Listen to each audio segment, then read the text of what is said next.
right, good evening. I will call to order the meeting of the Town of North Andover Finance Committee for April 6th, 2026, 7 p.m. I will ask everyone to join me for the pledge. Pledge allegiance to the flag of the United States of America and to the republic for which it stands, one nation, under God, indivisible, with liberty and justice for all. Great. Okay, seeing as we have no one here for public comment, we will jump right into it. So, as we have none of our presenters here yet, who I am sure are at the select board meeting, and then we'll be running over here, we will take things out of order. Let me start by saying tonight's meeting will be live on the CAM Ed channel, which is Comcast 6 and Verizon 28, due to the fact that we're having the meeting at the same time as the select board, and subsequent replays will be available on the Gov channel, as always, Comcast 8, Verizon 26. Okay, back to our agenda. So once our presenters get here, we will have the finance director give us an overview of the financial articles on the warrant. You guys should have received a copy of the warrant from Nicole in email. I personally did not have a chance to dive through it yet in detail, but hopefully we'll get a presentation tonight of those items. If they are easy, some of the items are easy for us to kind of discuss immediately and vote on. That's not normally our process. We normally have another meeting, but I think we could agree to amend our rule and therefore vote on them if they're quick and easy items. So we do have that on the agenda. And then we will also have I wanted to have a brief discussion about the Kittredge School Building presentation that we had last week, just to get thoughts of the committee. I know we had the opportunity to talk in that meeting, but I just thought just us, we can talk. Fire Station 3 presentation from the chief, vote on the CPC recommendations that we heard from John Simons, and then discuss the warrant letter. So I was just killing it 2 minutes of time to see if Dennis joined. So Dennis, if you are prepared to give us an overview of the warrant financial articles, other than the budget, which obviously we know, but just the other things that maybe we haven't discussed yet, that would be awesome. Sure. Good evening, everyone. Apologize for the delay. No problem. So you wanted to just run down the articles in order, or? Yes, that would work. I can screen share the warrant if you can just tell me what numbers they are. Sure. And let me make this bigger because I'm sure no one can see it. Hold on. How can I zoom? Does anyone see the zoom? Let me see. Oh, I'll just do this. This would work. Yeah. Okay. Is that, yeah. Okay, so do you know the article numbers? So Article 2 would be the first one that you'd be looking at. That's 3-year contracts. Or. Oh, okay. Sorry. Okay. Sure. So this is just authorizing the town to enter into contracts longer than 3 years. This is standard. Nothing's changed from prior years. It's more or less a housekeeping article. Yeah.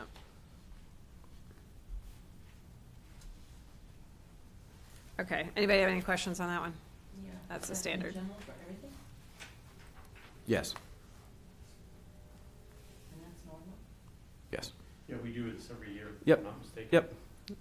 I mean, we don't issue all contracts in excess of 3 years. It just provides the town the ability Just to do allows it. them to do it. Yes.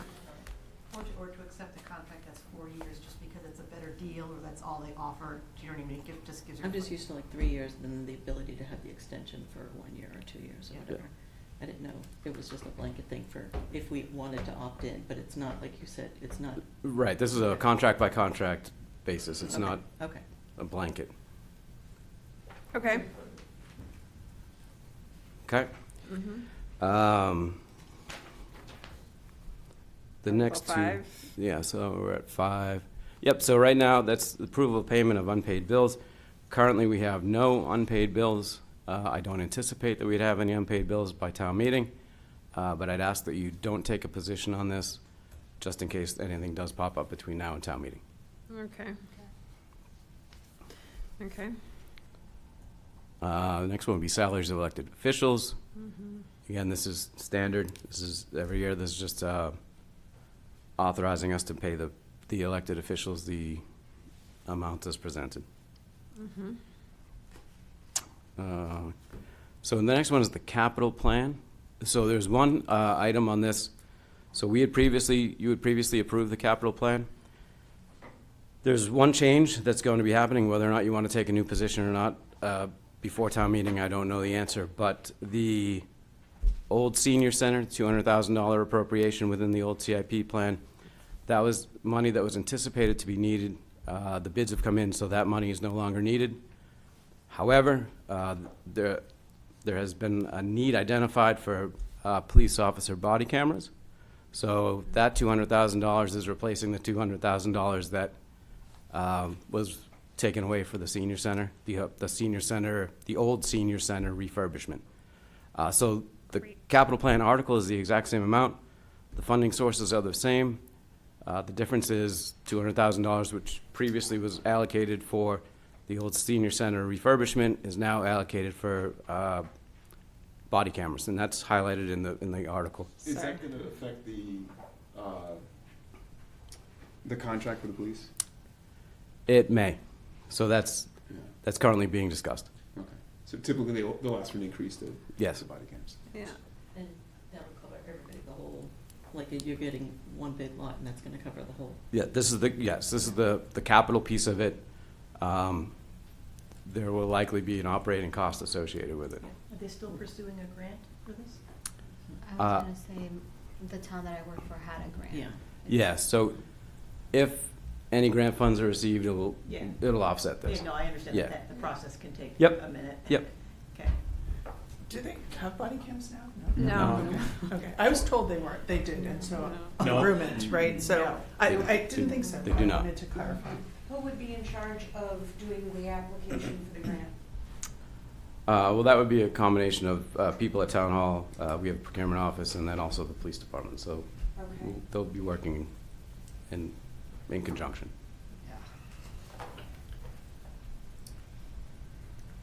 Okay. It goes without saying that that's a good idea. Yep.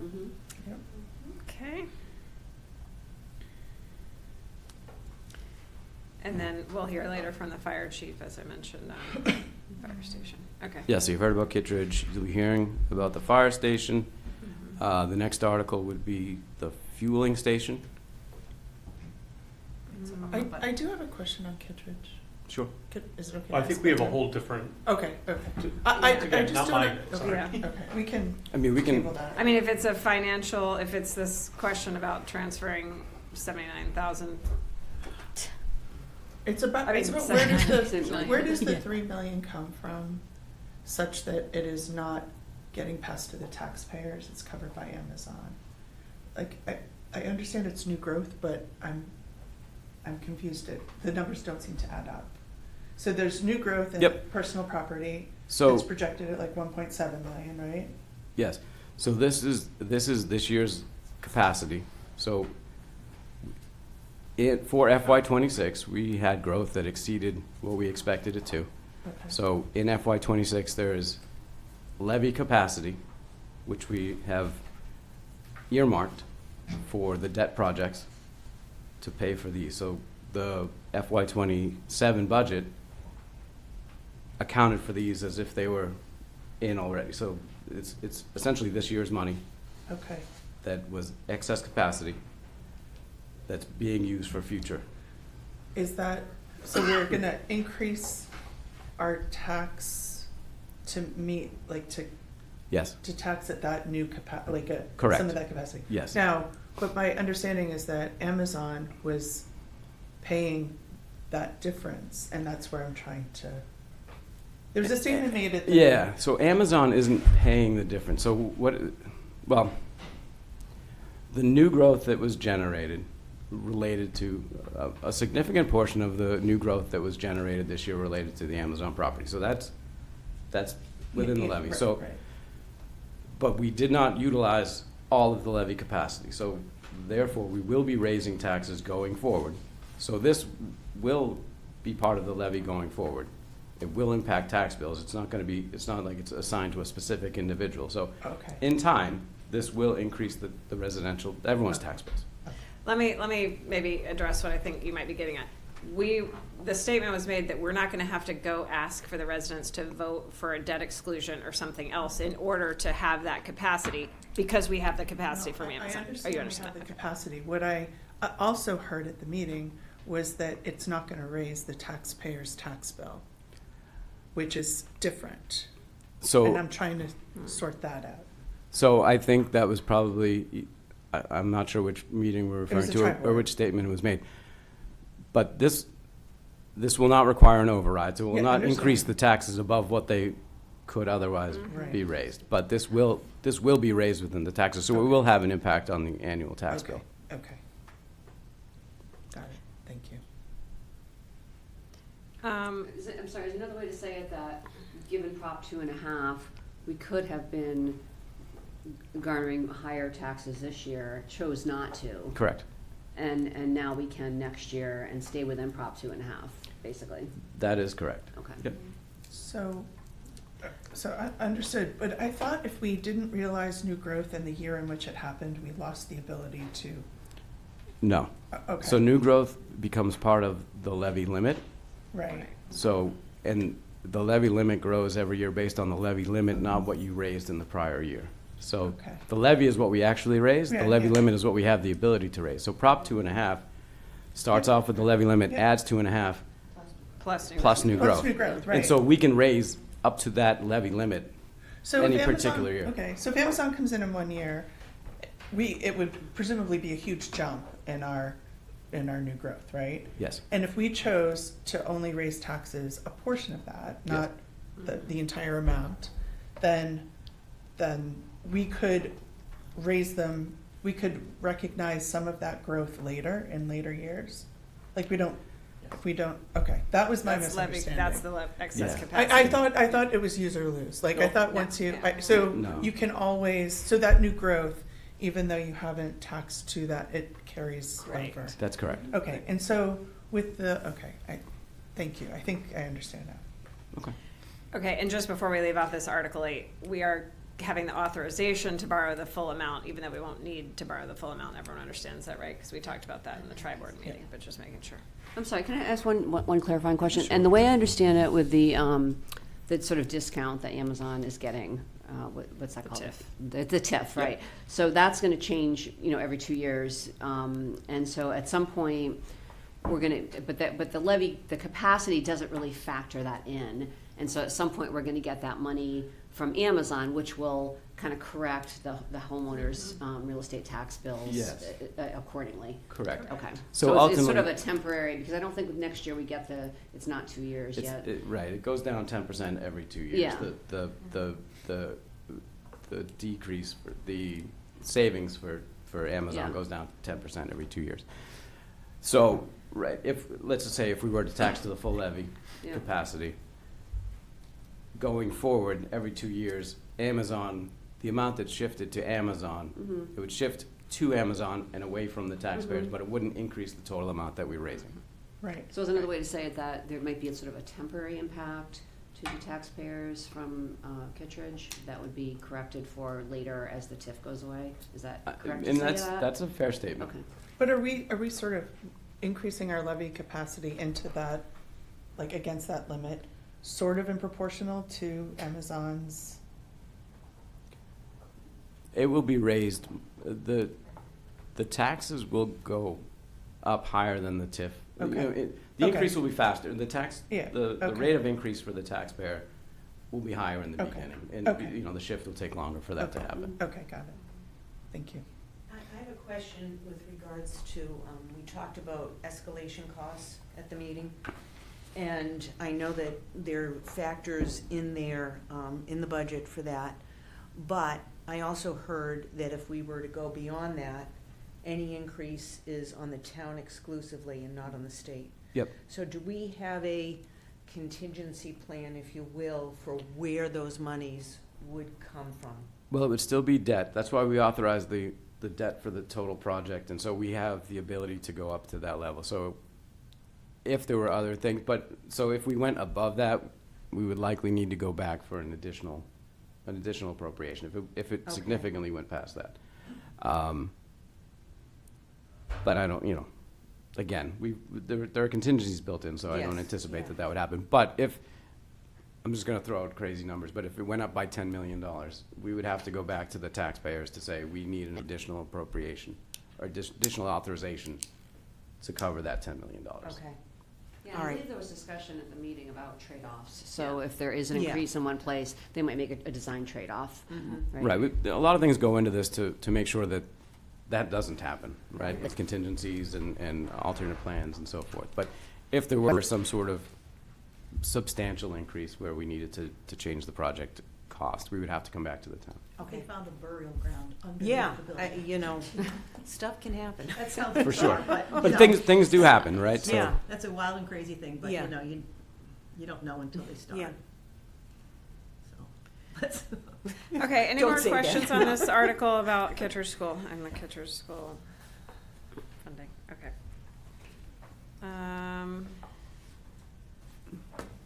Fire Station 3, we'll talk about in a bit.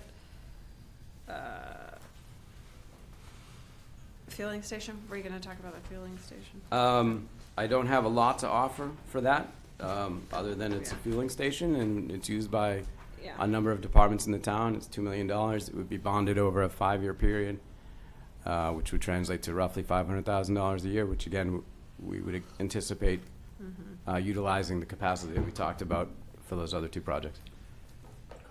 No, you're good. Is this an improvement to the one that we currently have down there? This Or would is this be a new one? this Like would be to decommissioning the old one? I believe this would be to replace that, yes. Okay. Actually, not I believe, it would be, correct. It would be, yeah, Yes. okay, that's right. Okay. And if we want some additional details on that, I'm sure Jim Stanford would be happy to come in and talk all about it. I think we probably talked about all these with the SIP, but when we reviewed the SIP, but water treatment plant, improvements to that, I'm sure you Yep. probably are not. Yeah, I mean, again, that's when, it's just equipment and other improvements that would be there, the details of which I'm sure I can't give Yeah. great information on. Yeah, that's fine. Okay.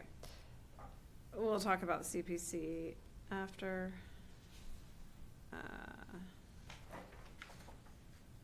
Oops. Revolving fund spending limits. So revolving fund spending limits, this is again a year-over-year item. We have to authorize the spending limits for revolving funds. It's required, so this is just highlighting the amounts that we anticipate needing for these particular projects. Or operations, they're not projects, I apologize. These are regular annual activities. So revolving fund, just remind us, that's a fund that pays for itself, like money's in, money's out. Correct, yep. Or- It's its own fund, it's self-sustaining. You collect fees for a certain Right. activity, and then you spend the money out for the support of that activity. Yeah. Which is, it doesn't go through another appropriation process, this is what essentially the appropriation process is, authorizing the cap on spending. And when you establish the revolving funds, that's when you identify what those purposes are for, both the collection of and the disbursements of. Yeah. So we see this every year, but those of you who are new, that's clear. Okay. Okay. Sorry, but I don't know how to get this thing to stop popping up.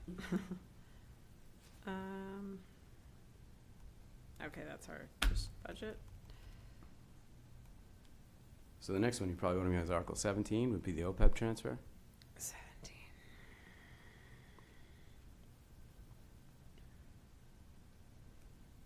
And that, I mean, I assume you don't want to talk about the budget, the water or sewer budgets either, right? I don't think, unless We've anybody. pretty much covered those previously, but. Okay.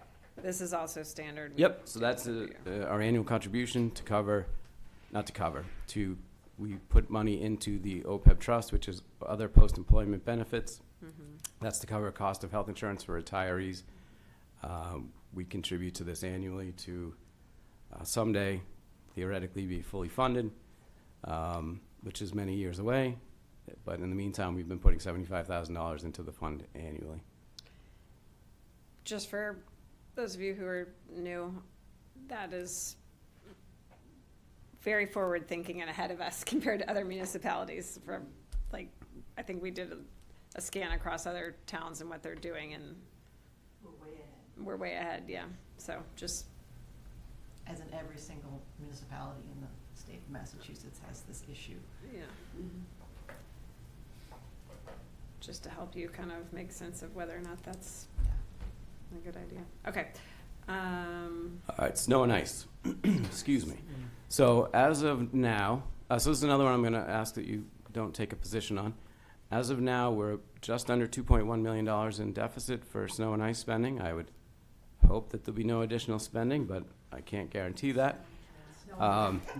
It may snow tomorrow, I'm aware, which is why I haven't made any statements about not having additional costs. Having said all that, we anticipate that we will not be requesting free cash for this article. Later this year, we anticipate coming before you to ask for probably a reserve fund appropriation and potentially some other interdepartmental transfers to satisfy most of the deficit, and we may end up raising some amount of it in '27. But we're hopeful that we'll be able to remove most of the deficit through those transfers. Okay. Did you say we were gonna pay it by June 30th, or did you say partial going into next year? There may be some lingering that we have to raise on the recap. recap in '27. Okay. I don't want to say that I'm optimistic. Obviously, we have the reserve fund, which is at $1.5 million, which we haven't, you haven't authorized any transfers from at this point. So I'm cautiously optimistic that that number will still be available prior to June 30th, which would take the majority of the deficit. And so, and then the other portions of it, we're hopeful be that there's some within DPW or somewhere else that we might be able to transfer. So we're still evaluating all of that. But at a minimum, we would hope that there'll be the 1.5 that'll take that. And so if we have to raise potentially 600,000 on the recap, but I hope it's less than that. Okay. Any other questions on that one? Transfer to stabilization. Transfer to stabilization. Again, this is one that's been happening for a number of years now. This is based on the town's financial policies. So that is the amount that's required to get to 5% of the prior year revenue for the town for the operating budget. And that's, again, the select board's financial policies. So that number will get us to what 5% of the FY 25 budget was. Mm-hmm. Yeah, 5% of FY 25, based on the FY 25 ending balance. Okay. Any questions on that? That's standard. Okay. Okay, transfer to capital stabilization. Once again, this is a relatively new stabilization fund. The town is proposing to use $1.3 million for the capital improvement plan this year, and this is just a regular article to contribute to it. So this would essentially start to repay the amounts that we're proposing to use for this year.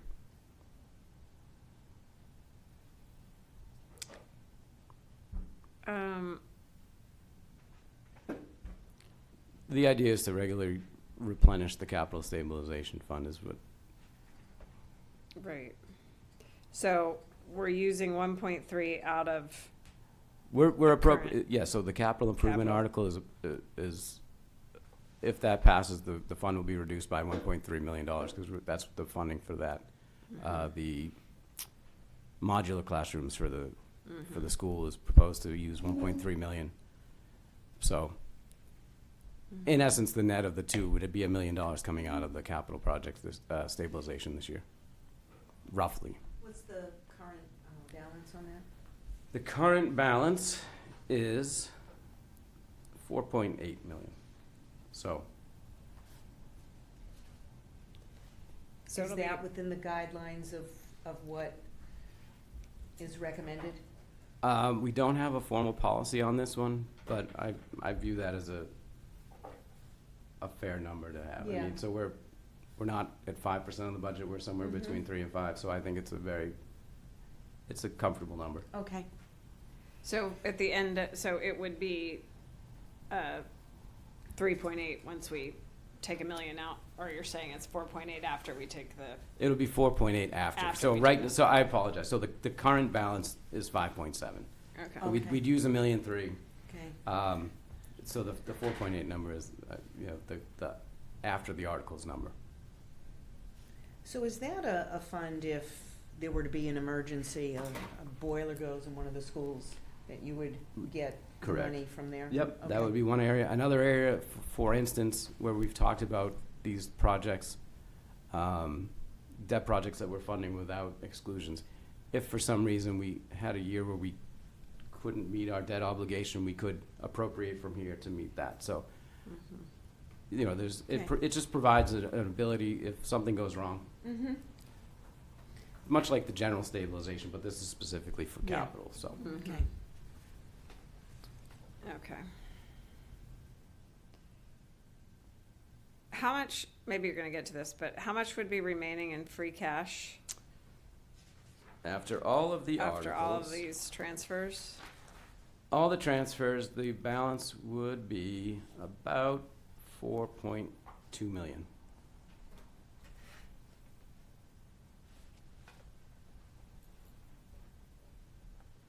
Okay.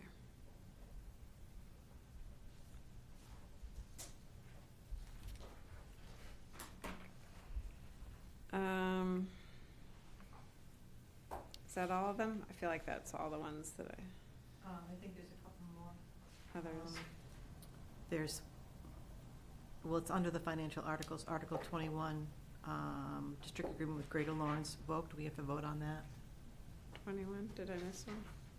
I was just looking at the summary, and it says financial articles, and it was included in that. And then 22 is to accept Mass Gen Laws, Chapter 200A. I don't know what that is. Amend district agreement with Greater Lawrence vote. Oh, yeah. I remember Melissa explaining this one. It was just bundled in with the financial articles, Yeah, that's why. because there's a lease involved. Yeah, that and 22, and then 23 was withdrawn. Oh, okay. So I do apologize. I wasn't aware that 21 was going to be discussed tonight, but essentially, my understanding is that there's going to be a program at the at the airport, related to the Greater Lawrence Second. So this is basically allowing them to do that. We're giving them permission to do that. They were gonna hold, Yeah. yeah, it did come up last year, Yeah. I think this is built, aren't we building a new hangar or something? Yeah. Okay.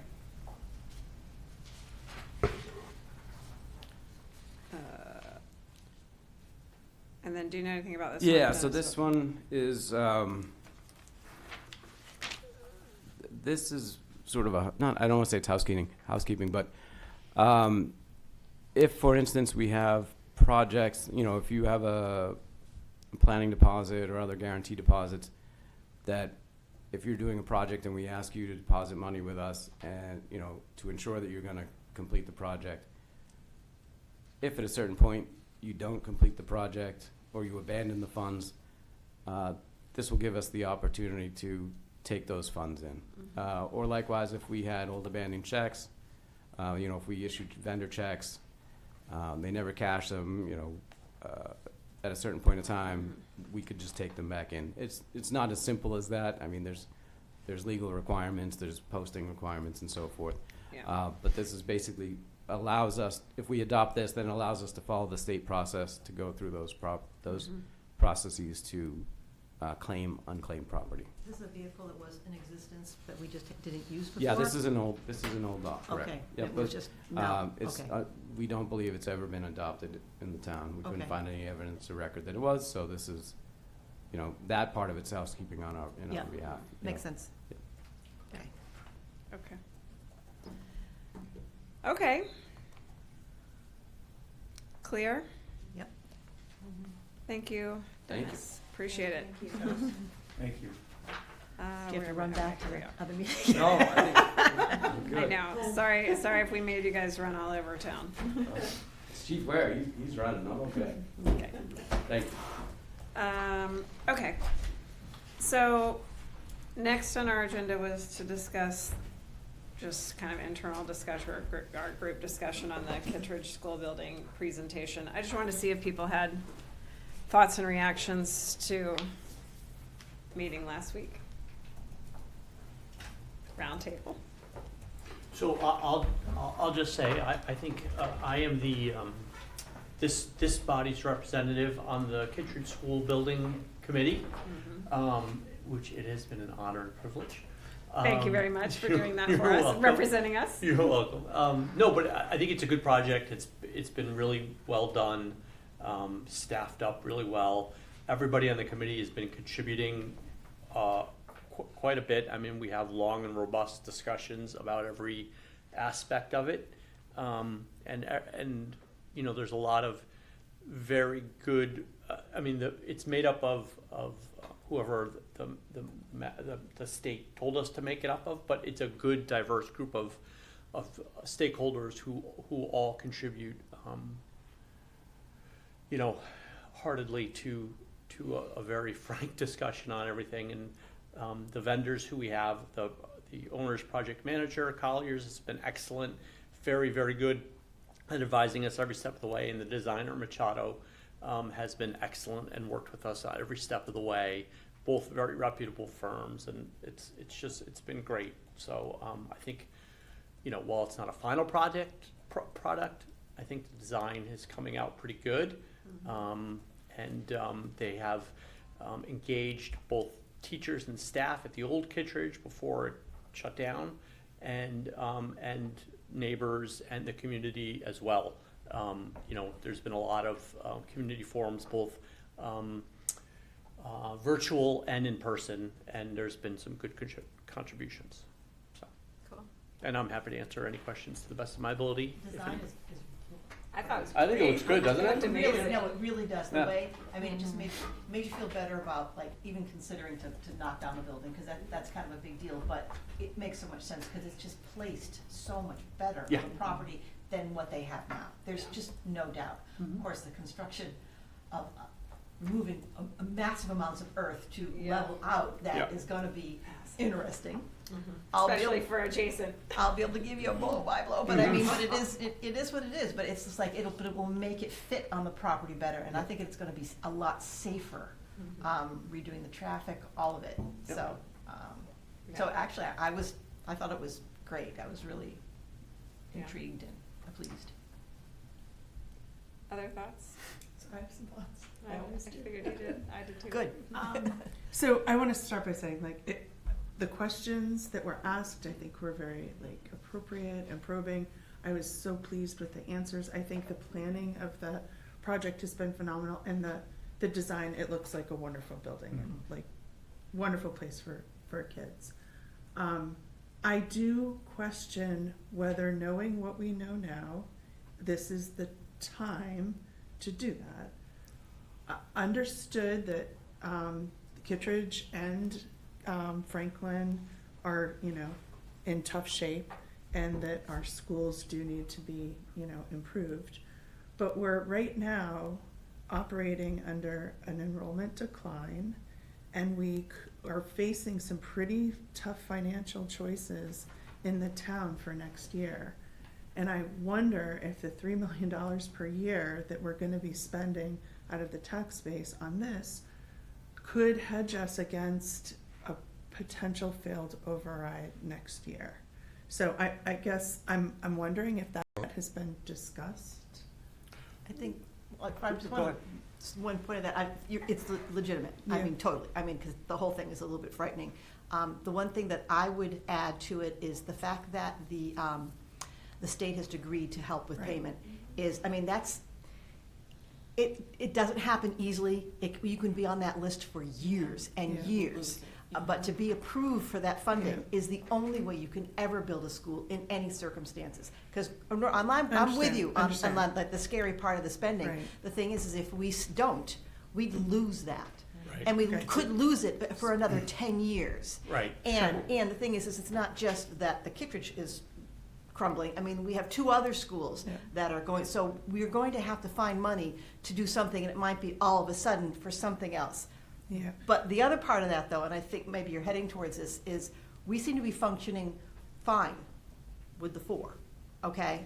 Now, I mean, I know it seems tight, but this school is gonna be larger than the Kittredge. So the distribution of students should be slightly different. Even if we just kept to the 4 schools, it gives us an opportunity to keep just the 4 schools. I think looking forward, saying we're gonna open up all 5 again, having only the 4 schools might solve some of those issues. Okay, so All that. couple things. So I think that's great, and I agree with. I think a couple things is you said that we're, and I'm not here to defend the schools or the school board choices, but you said that we're functioning just fine with 4. Well, it's only been 6 months. So I mean, is that really enough time to determine that we're functioning just fine with 4 schools? Well, I mean, I don't disagree with you. Right. on its- Pam seemed to think that they were able to fit the kids in with 4 schools, okay. Right. And you're right, things could change. I mean, Well, you know. but fitting the kids in all the schools okay doesn't exactly mean everything's functioning well with 4 schools and that 5. But again, I'm not here to defend that choice. I'm just challenging that basic assumption a little bit in a very kind and Yes. gentle No, way. And Very I respectful. definitely hear you, and the thing that makes me think that it could work is that one of those schools, when this is built, is going to be a brand-new school with a lot more functionality and Yeah. a lot more room. All I'm saying is that, you know, who knows, maybe we'll have this giant rise and we really will need the 5. I mean, all those options are still out there, but this brand-new school gives us the option to perhaps not have to have another school. Well, I think that was the other point I was going to raise is I don't think anybody said all 5 schools will come back online.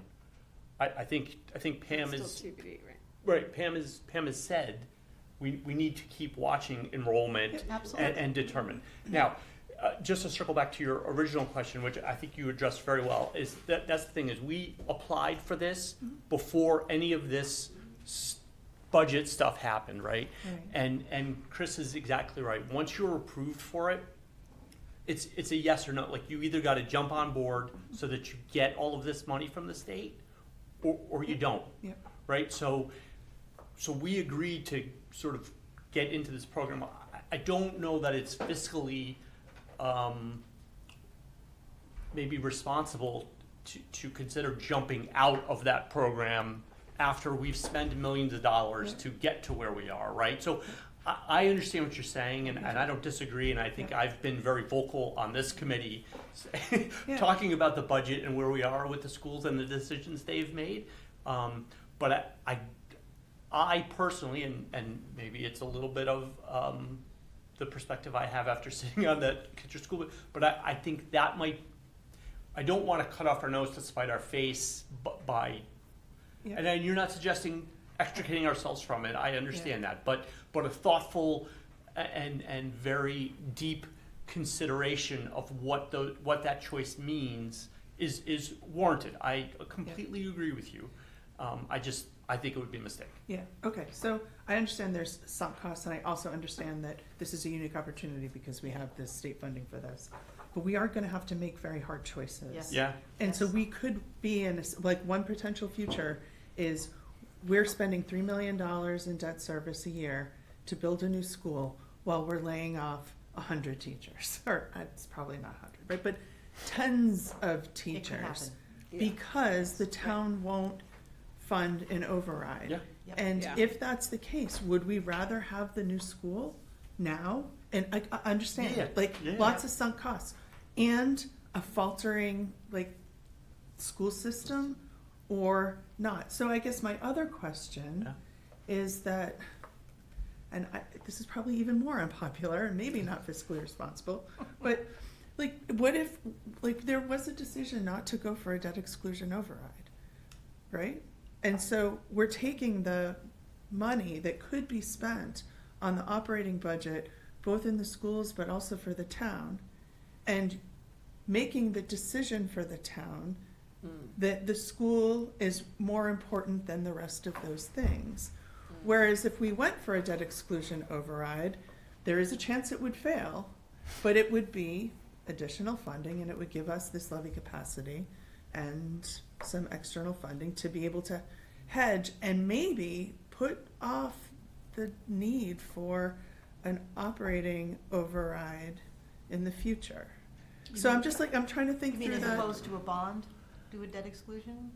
So instead of, like, we're not doing a debt exclusion right now, right? So Right. we're taking this out of our Excess functioning capacity. budget, our Yeah, excess right. capacity, Yeah. right? If we do that, we're losing that capacity, so we don't have that knob to turn anymore when, when this, and we know that the school department and the town is, well, we at least know the school department is hinging the future on an operating budget override in 28, or in 27 for 28. Can I just react to one Sure. thing you said? If we were to say, we think we should go for a debt exclusion vote, or, you know, you're basically saying to gauge the public's willingness to support school, right? Which will be very much an indicator of whether or not they would support an override. But if we did that, and we use the excess capacity to cover like operating costs, that's a huge impact to the taxpayer then, because now they're having more taxes because of the Understood. capacity plus the debt exclusion stuff. Okay. I mean, that's But we wouldn't need to do that this year. We could do it if, right, if we Like, we got to could- the point. Okay, I see what you're saying. like, it's a hedge if Yeah. an override doesn't pass. But it's, I mean, maybe it's kicking the can down. I'm just trying to think about, like, I think we are running ourselves into a situation where we're going to need an override or drastic cuts. And we are committing to a brand new school in the face of all that. And I think that's a really tough pill to swallow. And I think it might hinder the appetite that the town has for an override. Well, it's not our job to I determine, understand, yeah. to determine Yeah. whether the town's ready for an override or not, right? But everything else you said, I completely agree with, and I think is within our scope to throw up a flare and warn Yeah. people about for sure. I would be interested, and I don't know that we can call Dennis back up or not, but I'd be curious to know, if, to Jennifer's point, if that scenario was considered, I mean, you know, whether not using the excess capacity was considered and instead going for debt exclusion. And I don't know, and maybe Melissa's the only one to know. I you know, or if it's even something you want to feel comfortable talking about in a public setting right now. But I don't know the answer to that. I assume that Melissa and Dennis, in their infinite wisdom, figured out why that's not of value. Can I put something in here as someone who just came in a month ago? Yeah. And I'm listening to these things. I understand what you're saying. Yeah, I'm not necessarily advocating No, debt no, exclusion no, and but- this. We all I'm get just- that. I'm looking at the We- space. This is No, exactly we the totally get that. conversation I No, wanted we to totally have. But get that. in coming into this, getting this budget, I have one thing tagged in this whole thing, and it's the Kittredge School.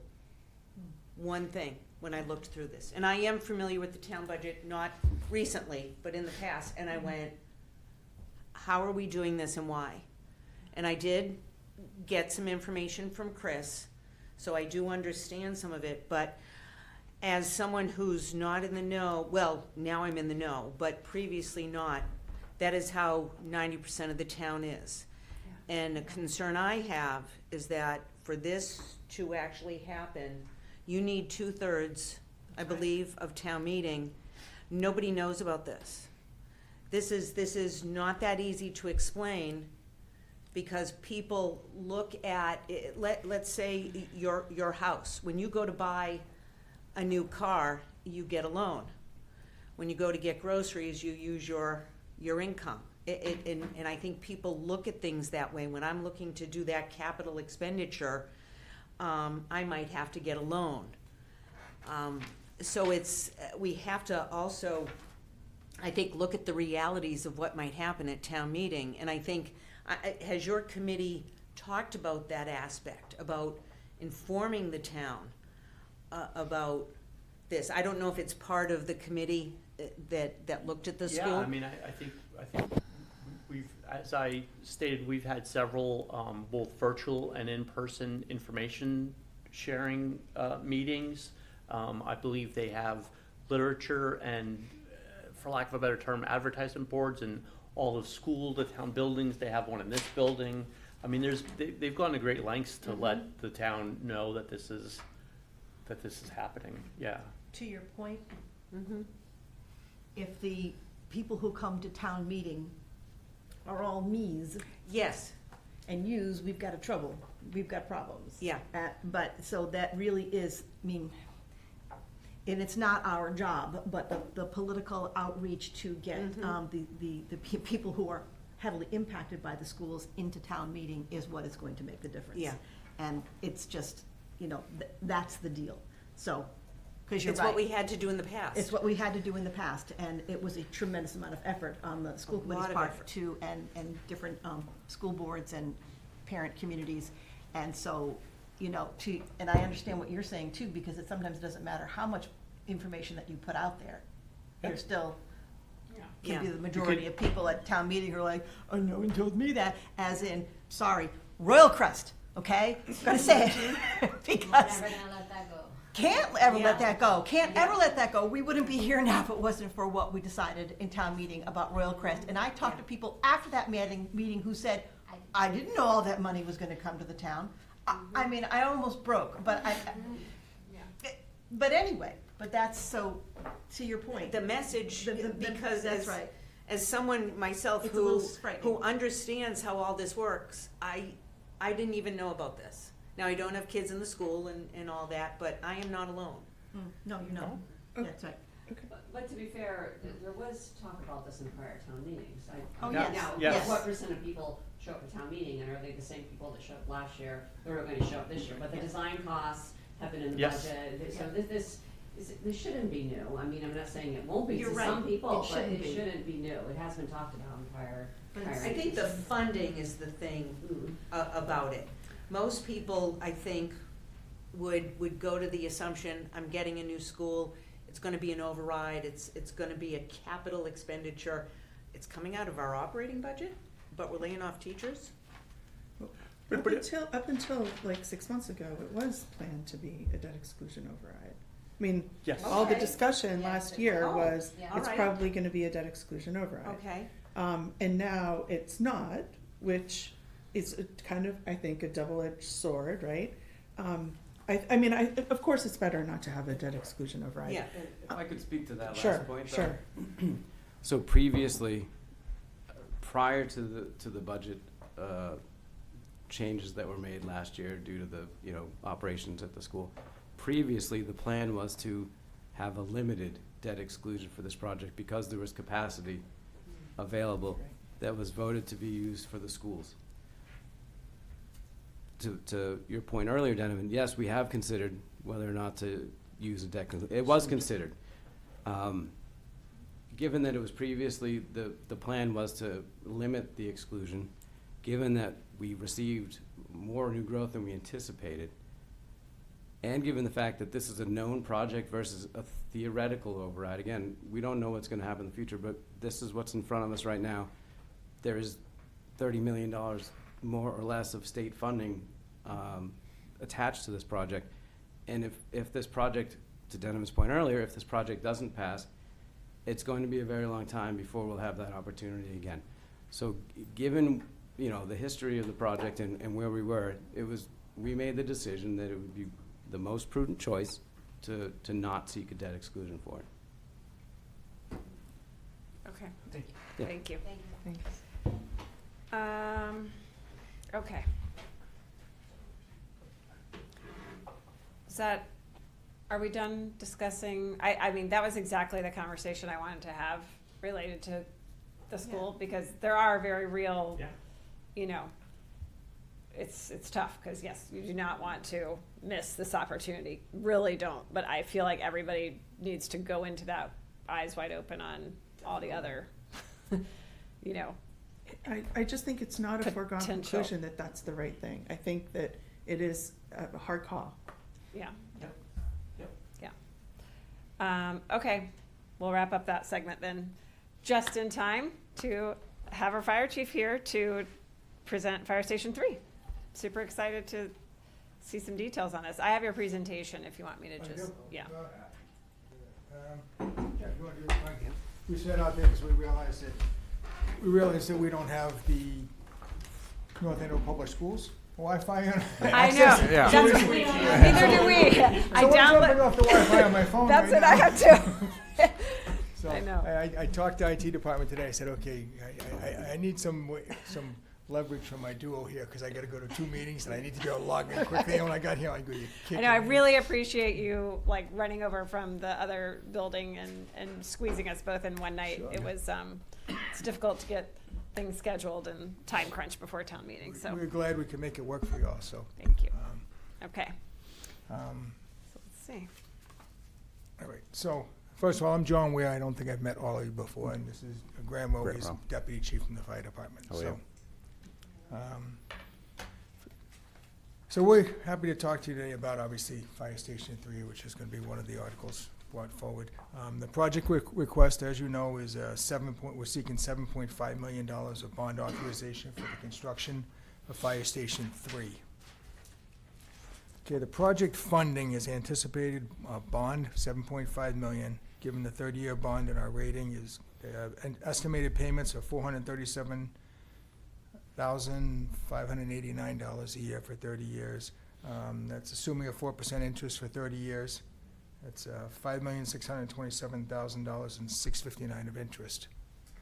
So the total over 30 years will be 13 million. Yeah, 13,000. 13,000. So, $13,127,659.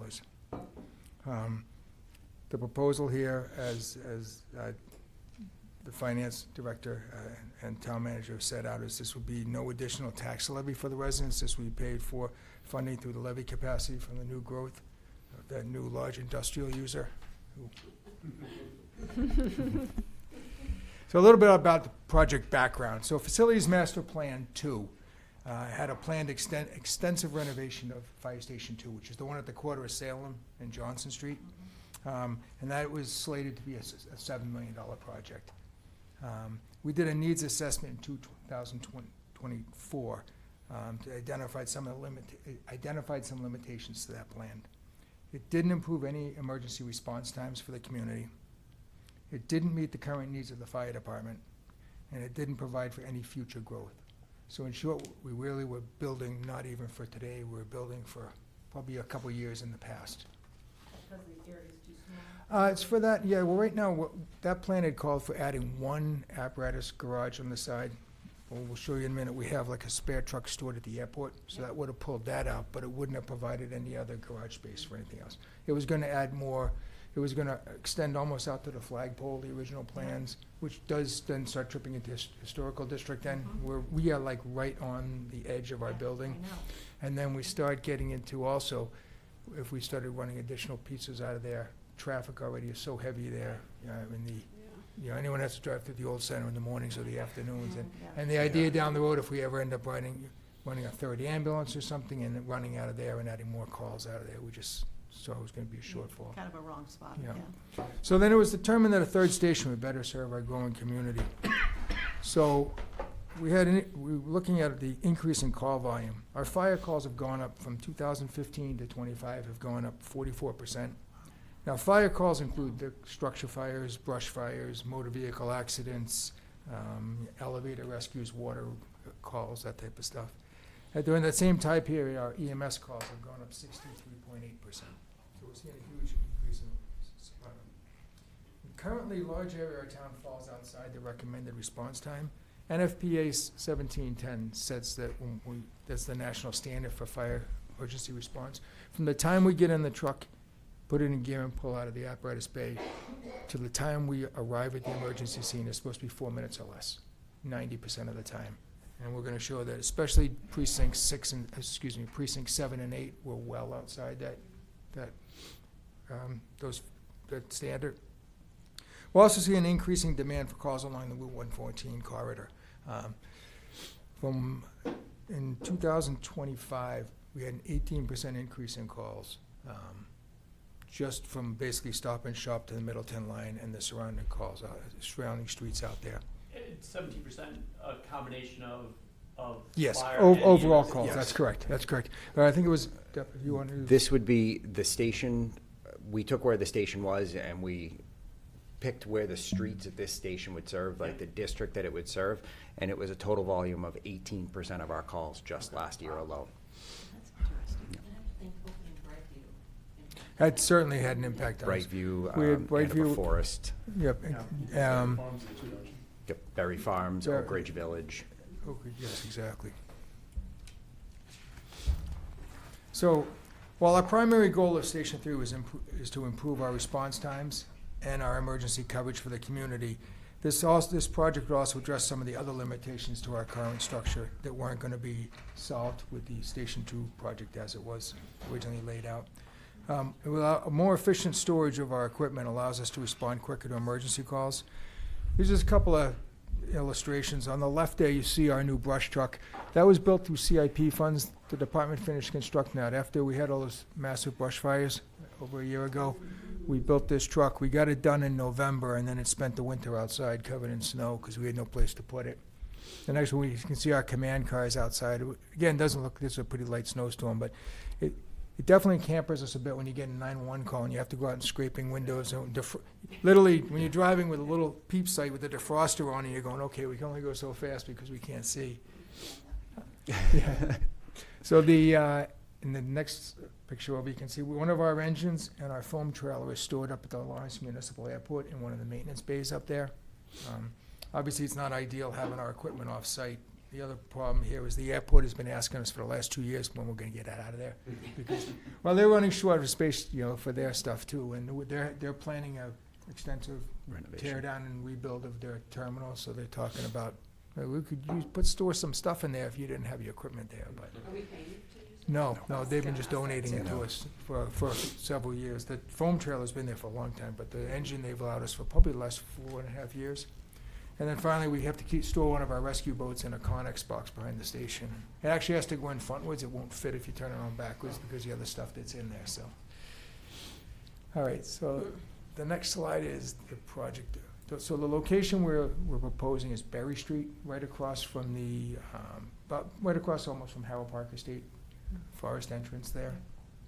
In our search for suitable locations of town-owned parcels were identified and considered by the department members, working with one of our outside consultants who did computer modeling for us, our responses. Response models were generated and studied, and the Berry Street location was identified as a viable location for several reasons. One, like I said, Route 114 is one of our busiest sections in town for emergency calls and increasing. It improves emergency response times for a large section of the community, not being served properly now. And it's also obviously being fiscally responsible because the North Andover taxpayers already own the property. It was certainly a benefit to being able to use it. So that's why we did limit our search to property that North Andover What owns. the heck? Why is this? Okay, sorry. I think you have to hold the. Okay, I'll just hold it. Looks like I'm doing it, right? I know, I wasn't gonna As say soon it. as it I blinks, wasn't he gonna looks say at it. me. Everything that breaks at the station, the computer wants There you to go. fix it. Oh, now. Don't move. I'm holding it very gingerly. So this map shows, these are all the 8 voter precincts, and these are the average times. In 2023 to 2025, we had 10,800 calls that were plotted by the computer program with our consultant.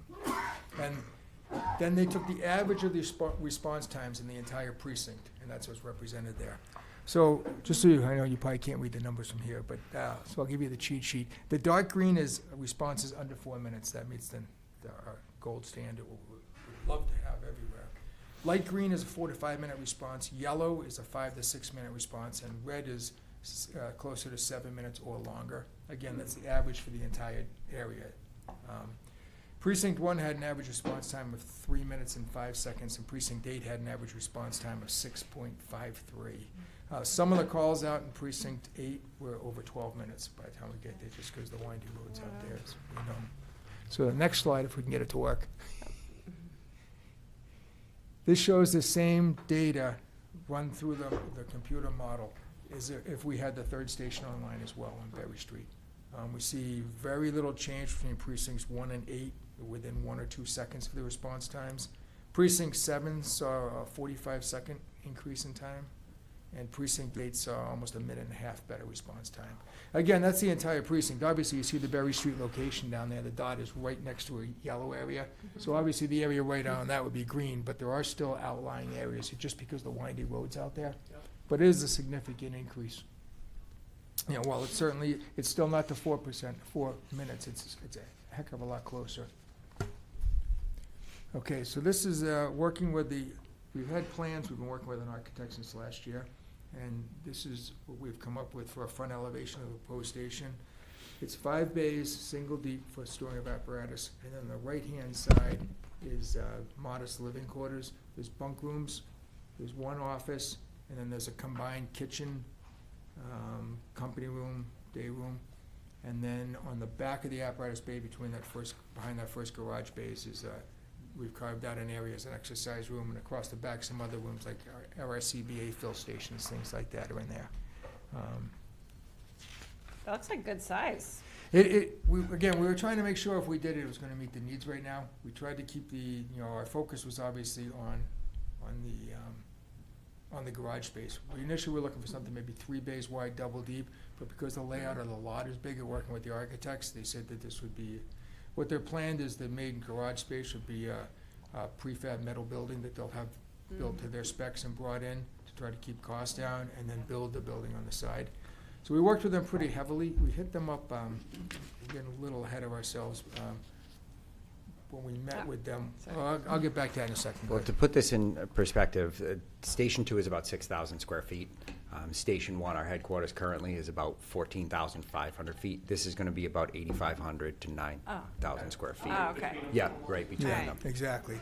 It looks big in the picture. It Yeah, looks 'cause really Because big it's in the long, picture, but but that's just because Right. the site isn't very deep. yes. Correct. Yes. Correct. And again, it's because we were working very hard on that too, because we wanted to, we didn't want to step into conservation anymore than we had to do wetlands and everything. So working with the architects, we tried all different configurations, and this was the most useful way to use the land. So some of the benefits of Station 3 are obviously, we say improved response time, better position of apparatus and equipment. I think it's important to note, we're requesting this without any additional money for additional staffing at this time. So is it just gonna be redistributed? We're going to, yes, exactly, we're going to be reallocating our resources that we have to the 3 stations. Including equipment. Equipment, exactly. Equipment and staff is just going to get moved out between the stations. All right.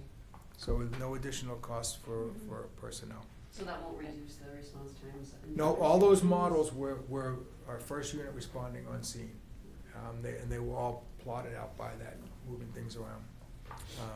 It does allow room for future growth. I mean, we're definitely not saying down the future we may not need anything else.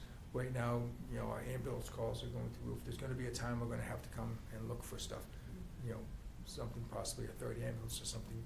But this plan will allow us to have extra capacity for apparatus and personnel at any of the 3 stations. So whatever the needs arise, 5, 10, 15, 20 years out, for the foreseeable future, there is a capacity for us exactly to do something. So we only have 2 ambulances now? 2 frontline ambulances, that's correct. So where would they go? So right now, all the models showed an ambulance at Station 3 and an ambulance at Station 1. Let me back up one second. We actually have 7. 6 front lines. All our engines and our ladder are all licensed by the state of Massachusetts as non-transporting ambulances. Oh, okay. But they're All right. they're licensed by the OEMS as non-transporting ambulances. We carry all the same medical equipment, all the Yeah. first aid bags, all the same drug boxes, all the same defibrillators, all that we bring That's why in. the fire truck shows up first. So, I've been there, done that, seen it Right. many times. so if a truck shows up first, it's, everyone's trained, Okay. everybody's All trained EMS, so. Anybody know if the police department is having this same discussion about having substations as well? Do they need substations? This is a conversation we anticipate the police department having? Yeah. Yeah, I'm not just that asking we're, the group. not that we're aware of. I know a lot of the times, like especially with the former master facilities plans and the public safety feasibility studies that they've done in the past, they do say that the police are more dispatched from the road than they are from an actual headquarters. Okay. They're always on patrol. I'm not saying that they don't need a substation, but I couldn't Well, speak that's a on good that, point. but yeah. No, I guess. The reason why I was asking is if there was any opportunity to have like a mixed-use facility that, you know, incorporates both fire and public safety, but to your point, that makes sense. Thanks. I will say, so, like I said, this leaves us room for future growth, and this is gonna be proposed to be completed, a little cut off there, but completed with just a modest increase in the budget from the planned renovation of Station 2. That was gonna be $7 million, and this project is $7.5 million allotted. Can I ask, are there any, I mean, so you kept very close to the original budget Okay. are there any regrets from that? Like, are things you just wish you could have Well, there's no done regrets or because, think you? because should Manager do? Rodriguez said very clearly. I she know, I said- understand. She shared that with us. This is very much like you were home when I was a kid, your mother said, one dessert, that's it. She said, she actually said to us, she said, I don't think you can do it for this budget. We said, okay, if we can we? She goes, well, you'd have to find a suitable piece of land, and of course, working with the consultants, so we did that. And then we said, okay. And she said, well, I don't think you build a station for that, but she goes, I hope you can, but see if you can. So we got the OPM, went through all the steps, and we got the architects, and we were sitting in the select board meeting room, and we had narrowed it down to 3 architectural firms that had put bids in, and they're sitting before us. And I actually had a fire magazine that had fire station designs on the front. I said, understand, we have to know, if you get this, you know what our budget is. I held it up, I said, your station design won't make the cover of this magazine. I said, can your firm work under those constraints? And they're like, so, and then we said, listen, because we said, listen, this is the budget, this is what we have to get, what we make, and we've been hitting it pretty hard on that, so. So ideally, I mean, we'd love to have extra money to do more stuff. We know we're on a shoestring budget. There's a lot of stuff in here that we know that we can't even do some of the stuff we like to do in the station, like some of take for example, an SCBA fill station where we fill our air bottles. We have 2, one each of our other stations, but we're doing the infrastructure now so that if we need a 50 amp 220 plug to run the device, the wire's gonna be run now. Working with the architects, anything that we know we're gonna need for the future, they're taking the cut sheets from our other stations, all our equipment, and getting it set up so it's plug and play.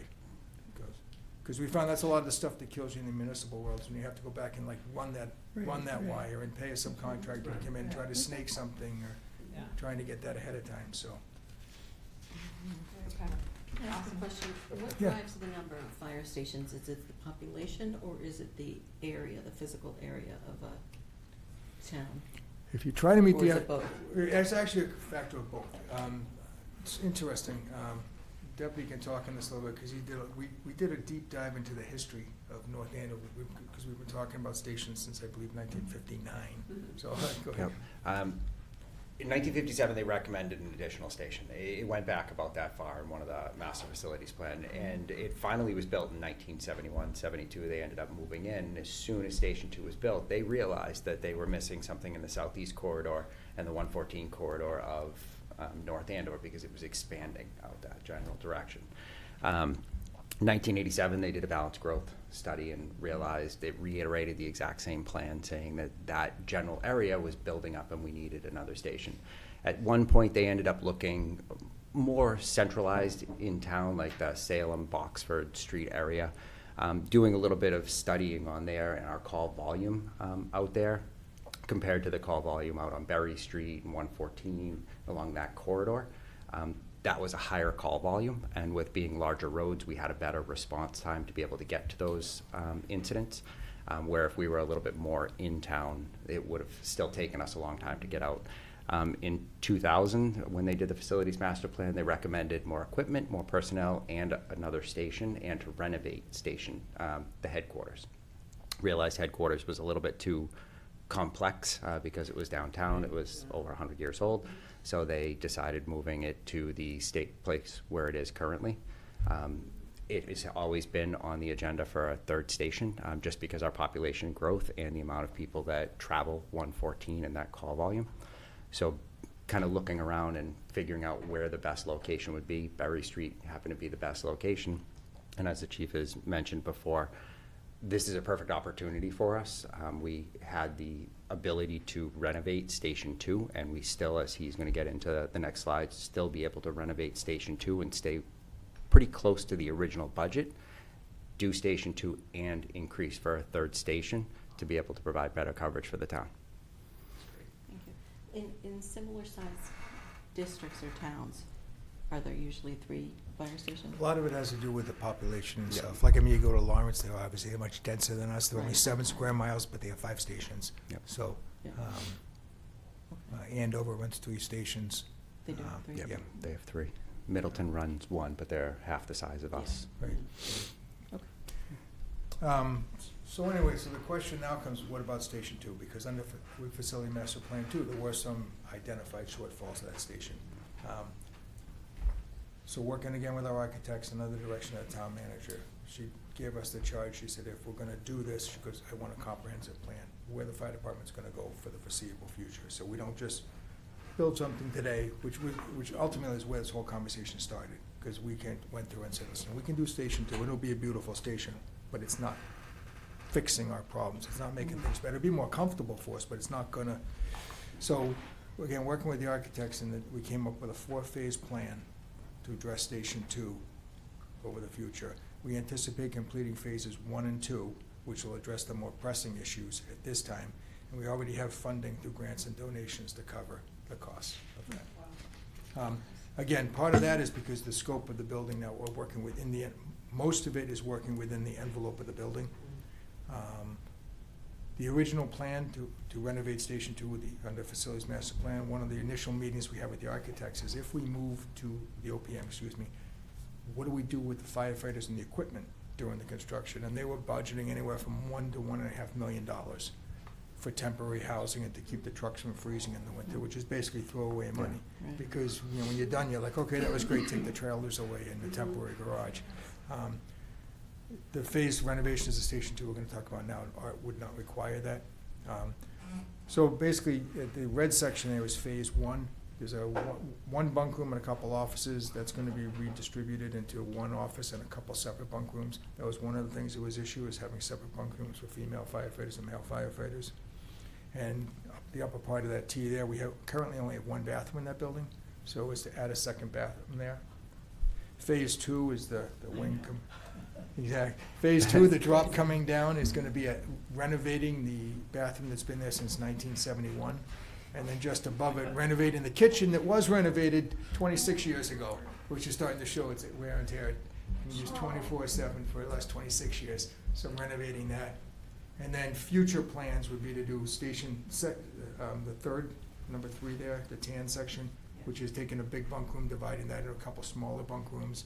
And then the last one down the road at some point in time would be phase 4, which would be a small addition, which would be a gear room and decontamination room.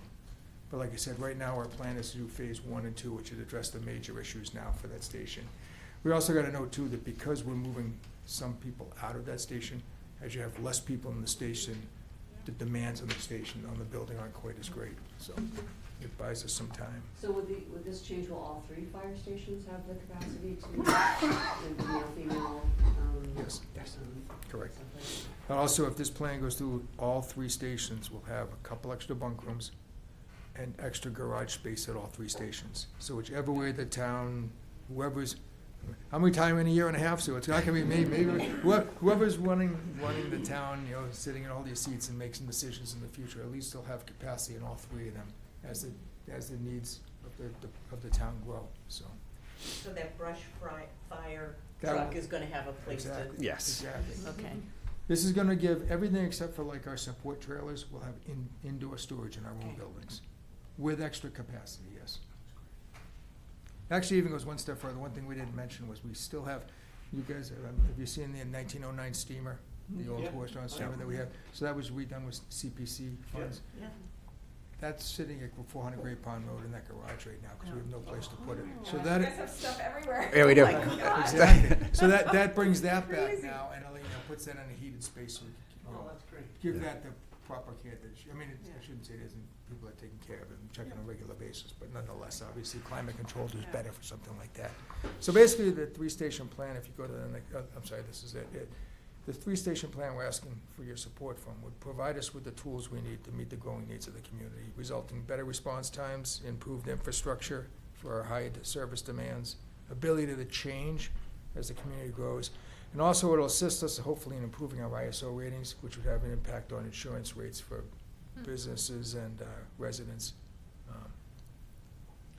Awesome. I Fantastic. cannot, I'm so impressed that you put all this together within this budget, and clearly a dire need, honestly. So kudos to you for figuring out a plan that's this good in an existing kind of budget allocation and making it work. I think this is amazing. I'm super excited for you and for the community to have this. I do have to, if I could, just give a little nod to the North Andover DPW director, Jim and John Bujese, his second, and their crews. They've been helping us with a lot of and the conservation, Amy Maxner and the Conservation Commission, is trying to, delve into worlds that we're pretty good about putting out fires and stuff like that. Finding people, send us out in the woods and tell us where the spotted salamander is or where the lions are. Even the DPW next Monday is going out to help us, because they're going to do the test pits to see what the soil looks like so they can make appropriate plans, and those folks have all been awesome working with us. Awesome. So And glad obviously, to hear. Dennis and Melissa trying to give us a calculator and tell us which buttons to push to make it all work has been a huge help, so. It's a wonderful example of collaboration and to a really great end, so I really love it. Does anybody have questions? No, just thank you. No, Yes. no. Thank you for your time. Living in a house that was over 100 years old, and I lived there for over 40 years, okay, the first you move in, you do stuff, and then 20 years goes by and you're like, oh man, we gotta do this stuff again. And then another 20 years goes by and you're like, God damn it, you have to do it. Cause it's been ages since you've, had some of this stuff done, and Clearly way too long. way too long, Yeah. so, yeah, we get it. I have a Awesome. Thank you random- so much. I have a random question, though. Sure. I had a house out in out country, it's probably about 28 years old now, and it had sprinklers in it. Are all new homes required to have sprinklers no matter where they are in No. town now? No. It's only a regional? So it's a request, depending on where you are, like if you're in an area that's not serviced by fire hydrants, Correct. then we definitely They make weren't. recommendations, because a residential sprinkler system, it's not designed to put out the fire to save the building. Right. It's designed to get you out of the home. Yes. It's a life safety device. And just Okay. because, again, a lot of the response times, because we don't, obviously it's gonna take us longer to get water out there. Mhm. We carry 750 gallons of water on each one of our pumpers that comes Okay. out. When we go to the non-hydrant district, we call it, we Yeah. bring in tankers from Mhm. Middleton, Boxford, Topsfield, bring in tankers that we don't have, a couple thousand, 4,000 gallon tankers that they bring out with water. All that takes more time, so that's why the, All right, so it's based on the fire hydrants? exactly, it's based on, Okay. and not just knowing that it's gonna take us longer to get there and put the Yeah. fire out. So. Okay. It is interesting to know, one thing in this, because I gotta cut this more, because I was told we have 5 minutes of town meeting. So. We started, this was like 22 slides long, we could have been here all night and told you all about the process. But we did have a slide in here that's pretty interesting that shows that the non-hydrant district, Yeah. which is where the Station 3 is actually pretty much smack in one of the larger Yeah. non-hydrant areas of the town. So Yeah. it actually would allow, and as I think I mentioned before, could have been at the select board meeting, that a fire doubles in size every minute once it starts going. Oh. Once it gets in the free burning stage, so obviously being able to get a first unit on scene quicker is better for us, I would add that point to your slide with Yeah. the color. Do not cut those slides, those are great slides. Yeah, that's good Response time. information. And when you think about the gas crisis, I was looking at your statistics, Yeah. how many calls, and you started at 2015. Mhm. I'm like, yeah, I could see that there was a major increase, because you had some, Yeah. had pretty intense, I was in the middle of that. That Yeah. was- We And were I too. think even mentioning areas that don't have hydrants, Mhm. because I don't know whether this was true or not, but out on Lacey Street, there was a hydrant, but it wasn't connected to anything. Yeah, it was a dry Dry hydrant. It hydrant. was a dry Yeah. hydrant that was in the cistern out Yeah, there. so, For the dogs? I mean, It like- was- No, it's hooked in so you can draft out of a Yeah, pond. you have to The pull problem the is water out of a pond. yeah, there's a pond back there. wow. And when I heard that, I went, oh, wow. Wow. But I didn't know there was a I would hydrant. guess there's probably a lot of people that aren't quite aware, they see that hydrant and they think they're okay, and they're not. Wow. And I always thought that I had the sprinkler system because we were just so far away from the fire station, Yeah. not realizing hydrant, but I know we didn't have a hydrant. Because you're on a well out there, correct? Actually, no, it was town water. You're on town water? It was Brookview. It Oh, yeah, it yeah, got yeah, town water yeah. from Stonecleve, Oh, I yeah, think. right, after. Yeah, but it didn't have a hydrant. Mhm. Yeah.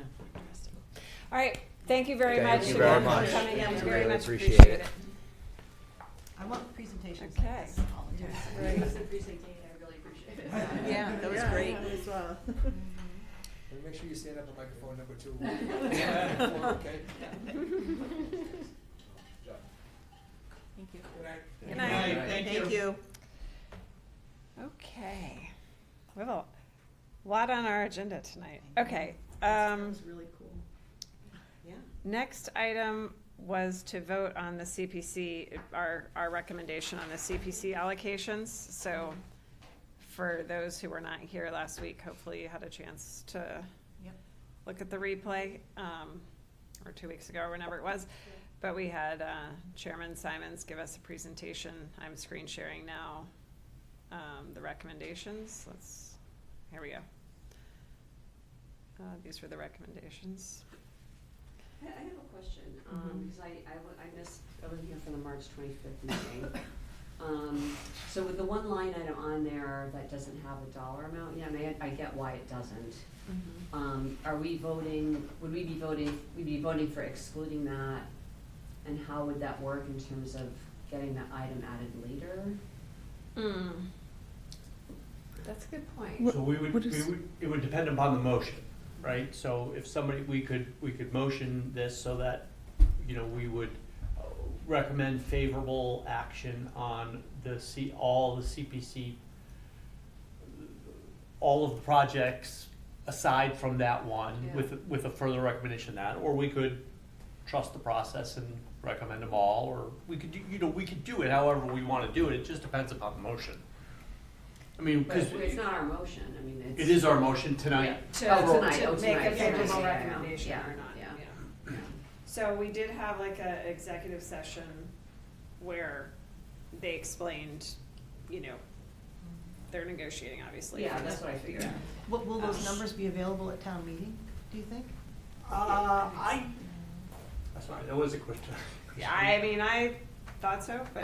That was the impression I got, Yeah, yes. Okay, because I was just like, how the heck do you vote for something that you still don't know what it is? Well, I think they would have to take it off the town meeting. Right, They would okay. take- I mean, we're not voting in town meeting on a TBD, so. Right, okay, Either exactly.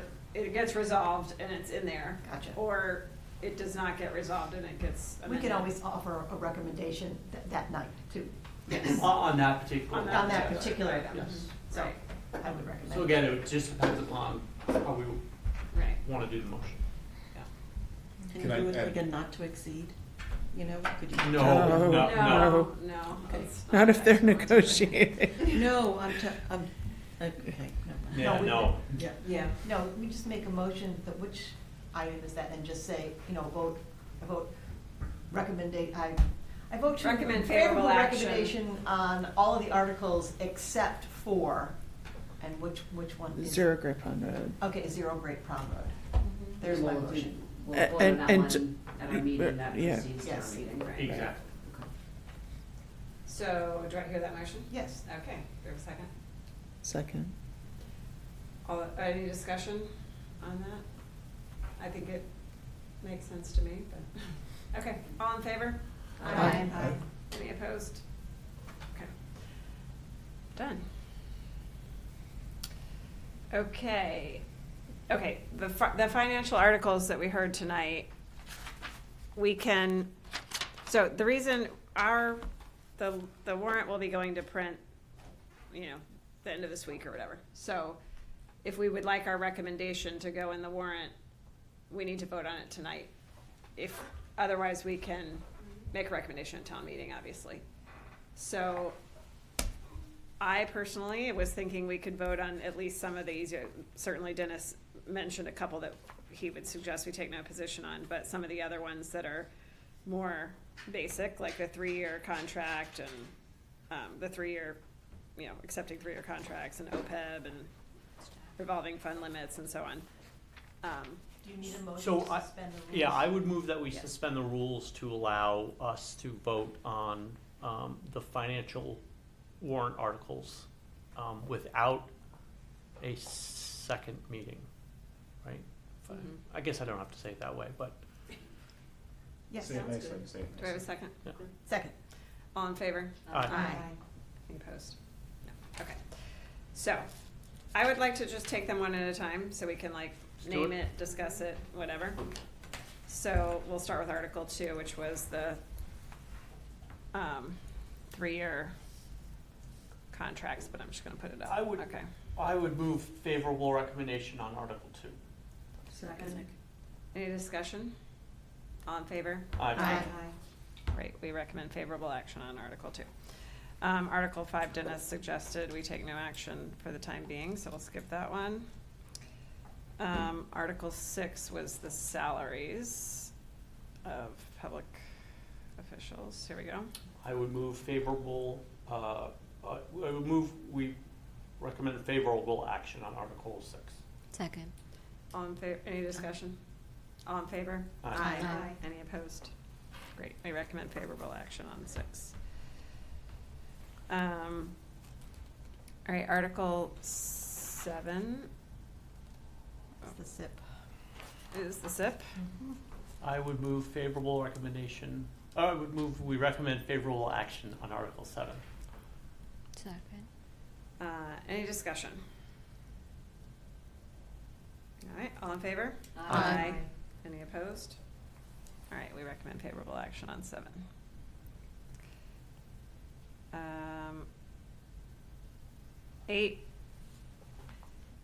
It's the Kittredge. the Kittredge School. So,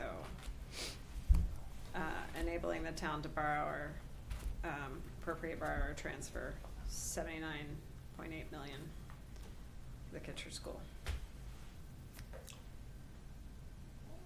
I would move favorable action, we recommend favorable action on Article 8. I second that. Any discussion? We already had the discussion, basically. We did. I mean, yeah, we had the discussion, so, all in favor? Aye. Any opposed? No. 1. Okay. We will recommend favorable action, noting we have a member opposed. That's totally Okay. fair. Okay. Capital improvements for Fire Station 3 to borrow 7.5 million. I would move that we recommend favorable action on Article 9. Second. Oh, sorry, I said it was 10, 9. Okay, any discussion? All in favor? Aye. Any opposed? Great. Really excited about that project, actually, seeing that presentation. Okay. Let's get all the firemen in here left next time. Okay, Article 10, the fueling station, 2 million for the fueling station. I would move we recommend favorable action on Article 10. Second.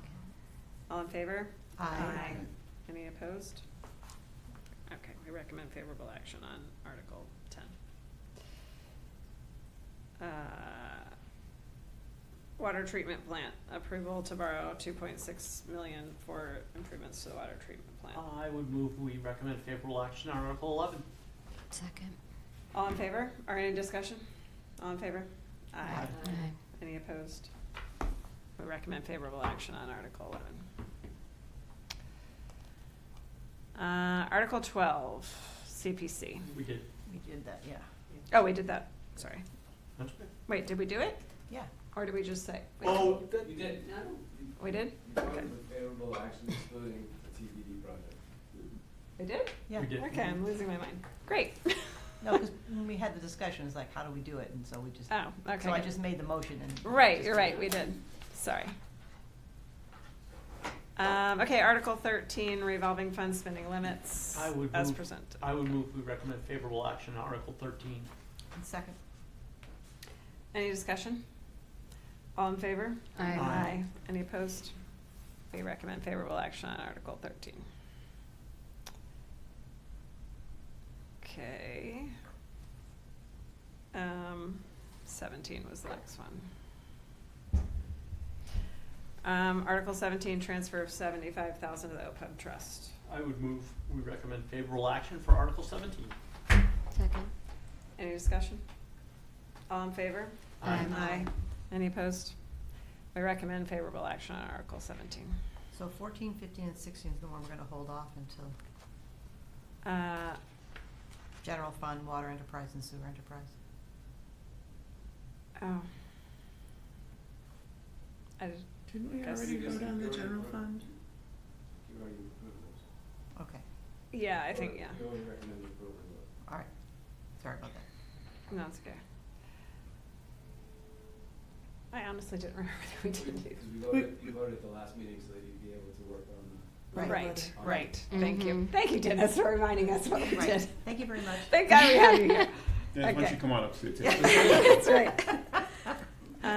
Okay, we will not take action at this moment on the fire and ice. Okay, so now you're on to 19. So now I'm on to 19, transfer to stabilization. To see if the town will vote to transfer $202,146 from free cash to stabilization. I would move we recommend favorable action on Article 19. Second. Do we have any discussion? All those in favor? Aye. Any opposed? We recommend favorable action on Article 19. Article 20, transfer to capital stabilization. This is $350,000 from free cash to the capital stabilization fund. I would move we recommend favorable action on Article 20. Second. Any discussion? All those in favor? Aye. Any opposed? We recommend favorable action on Article 20. Article 21, the permit for the hangar lease for the Lawrence Oak. Sure, I would move we recommend favorable action on Article 21. Second. Any discussion? All those in favor? Aye. Any opposed? We recommend favorable action on Article 21. And 22, I think, is the last one. Yes, and Article 22 is allowing us to take over abandoned bonds. I would move we recommend favorable action on Article 22. Second. Any discussion? All those in favor? Aye. Any opposed? We recommend favorable action on Article 22. Okay, that's good. Okay, I think that's on everything that we're allowed to. wonderful. Yes, I believe we have now voted on everything we're allowed to. So, now let us discuss the warrant letter. I know we're getting late, but this is a critical item of business. So, I emailed this to everyone right before the meeting. Apologies for not getting it out sooner. I will make this larger, and I guess we'll just have to do it this way where everyone reads it online. So sorry, I mean on the screen. Can I just, let's see. Maybe, oh, sorry. Is that big enough for people to read? Let's see once I get that out of the way. Okay. So, let me know when I can scroll down.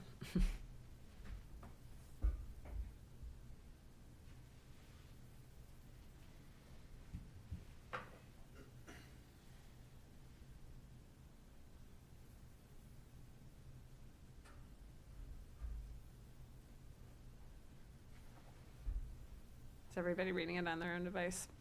Okay. You can keep scrolling if you want. Okay. No, I'm kidding. I'm like, I looked up and everyone's looking down, so I assume that's great. Hmm? Oh, yeah, Oh, yeah, the public that's right. appreciates it. What's happening? The The public and is watching. home. Oh. They will want to see. Maybe.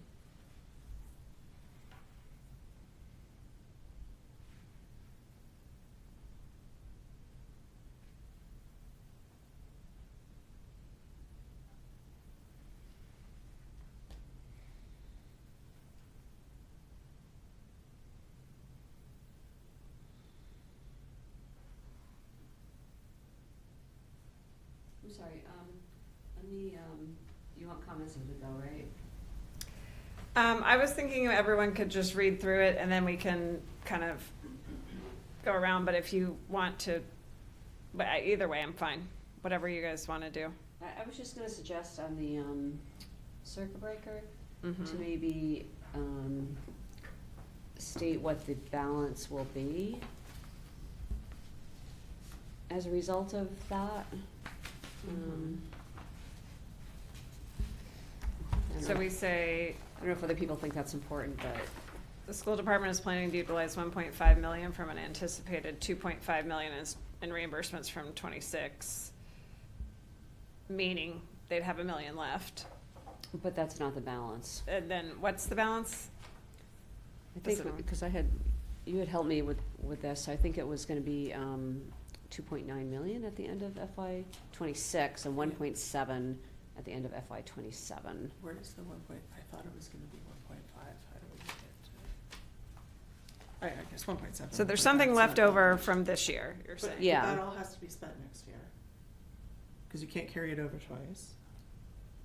So then, if they're gonna also spend all of that, plus And 1.5 this one. of the 2.5, you can't carry it over for multiple years. But didn't we discuss that they already have that in their budget? It's already like part of their, Yeah, so I think there was 607,000 left over. And so, the 1.5 uses that up first, I think, and then uses up the 26. no, I think that the 1.5 Is is an what they need in addition. Like they already assumed in their budget that they have that, whatever's left over that you're mentioning, the 600,000, right? Because this is the point Jen has Oh, been yeah, yeah, making all right, along, right. is that Yeah, their Yeah, actual using cost, their actual spend Yeah, it's gonna is be a 3.7. big bucket of money Yeah. more than just the operating budget money. Right, Dennis, please add if you have. No, I agree with all those statements, but to Nancy's point, I think the actual numbers might be a little bit different. We were talking earlier with the 2.5 and the 1.5, those are sort of rounded numbers, so I this is what think. you and we had worked on. Yeah, so, sorry. If it looks familiar to you. Yeah. Right. Basically, yeah. I think what you'd want to say would be, they are planning to use 1.5, that's correct.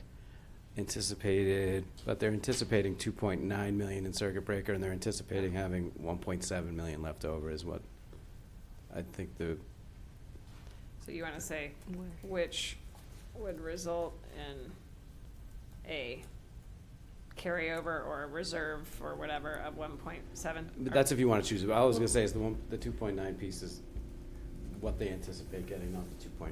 So that piece of it, if you want to go there, that would be to Nancy's recommendation. But the other part of it, they are planning on using 1.5, and they anticipate 2.9.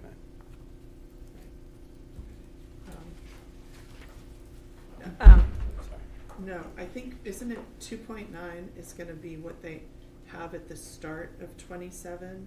Because they're getting a little bit more from 26, then they're expecting an additional, So to clarify the carryover piece of it, yeah. you can't carry over more than what you received in the prior year. So Correct.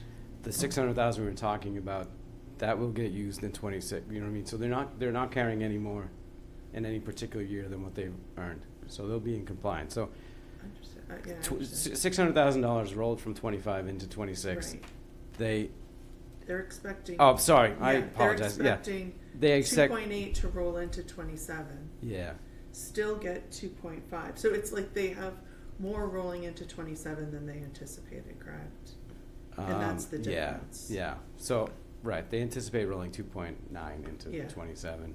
They're anticipating of that to be 2.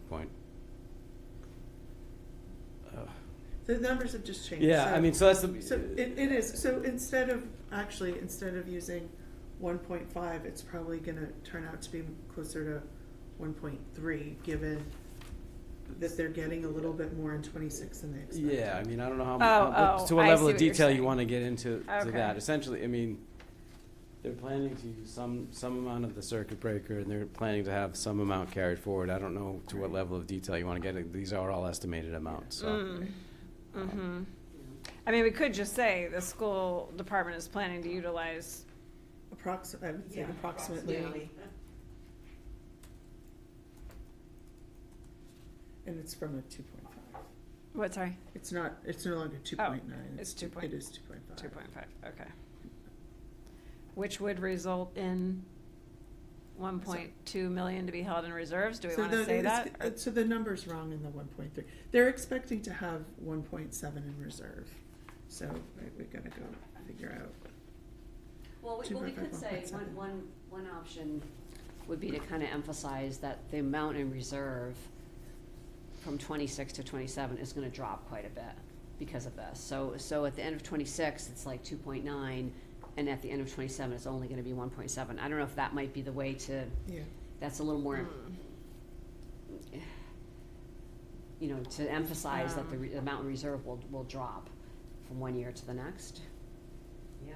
Yeah, I like that. That's- That's Have right. two numbers rather than Yeah. say a number that should be subtracted from it. Have Right, right. two numbers, Yeah. yes. Which will result in. So up here in this circuit breaker funding where I describe it, should we say the current, you know, reserve balance of circuit breaker funds or whatever, something to say that there's Yeah. something there now? Yeah, so I think the projection, at least if the nothing's, I don't know if things have changed since we've kind of worked on this, but the projection would be 2.9 million at the end of 26, and it will drop to 1.7 million at the end of 27.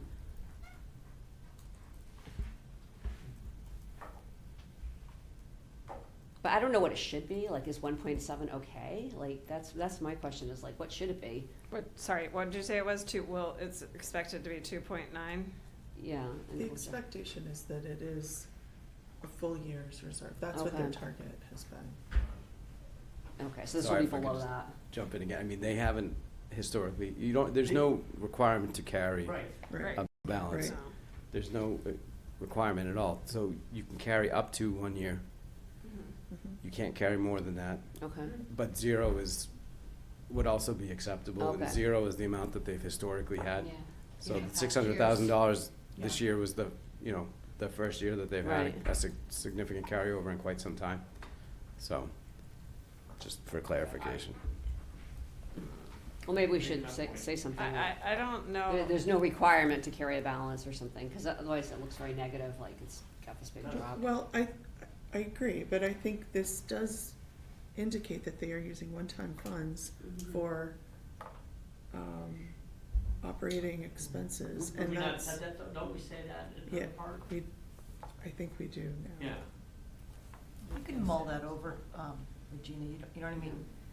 Yeah, I mean, Give yourself. so let's say we need to figure out how to work in the,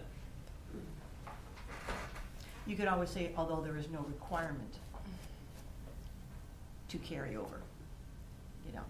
so we're saying, are we really saying that the current projected balance of like extra money, like reserve money, is at the end of FY '26 is 2.9 million? I don't remember it being that high. It It was? went up. Yeah, Okay. every quarter, Okay. All right, so, but then if we utilize, then we're also anticipating getting an additional 2.5 from FY '26, or you're saying that includes the 2.5? It doesn't include. No. Could I make one more recommendation? Yeah. Sorry to keep jumping up. If you agree to the form of the comment, and maybe you might seek Gail or Pam's input on the balances so that Yeah. Yes. you have the form Correct. correct, and then then you're not reporting something that we're speculating on. Right. Yeah. I think the question is, are we trying to portray this as a highly risky thing to do, or not? Like, to me, it's not from the perspective of you still end up with a pretty substantial balance at the end, but you're right, it's sort of like a bad habit to use, this one-time money for operational. So what happens, if the more of this they use, they are building up an Your operating base, budget. yeah. And then when they get the 4% increase next year, Yeah. it's 4% on a lower number. And it will actually only barely bring them to what their actual operating budget was this year. leaving no room for salary growth, et cetera. So Oh. from that perspective, I think it's not a good policy. When we've excoriated them for this, okay, that's a little strong, but we have dinged them, that's probably too strong too. We have talked Expressed to our them concern. about this in the past, so I mean, for them to, I mean, we say it right here. We have concerns that the school Right. department is adding new Right. positions, essentially leveraging one-time reimbursements for operating expenses, especially in light of the future budgetary outlook. We do appreciate their transparency regarding its reliance on these funds to cover anticipated expenses, but we do not believe this is a sustainable solution for the It's long like term. COVID 2.0. I mean, Yeah, I think that kind of says it all. If So everyone, maybe I we agree. don't need the And this- dollar amounts. yeah, I and think- that's what I- I was sort of thinking. We Sure. don't Yeah. need the dollar Sure. amounts. That's I not the agree. point. Yeah, I because agree. it's confusing, because like, it's, Right. historically, there hasn't been any, right. you know. Yeah. I agree, but while you're backtracking all of that, I would just like to, I'm just curious, is everybody comfortable with the statement or the two sentences Regina just read? I mean, I kind of thought we would say something a little bit stronger, and I don't know what that is, I but actually thought that it could seems be- a little nice. It does seem, I thought I was agree being with you. mean. I thought I was.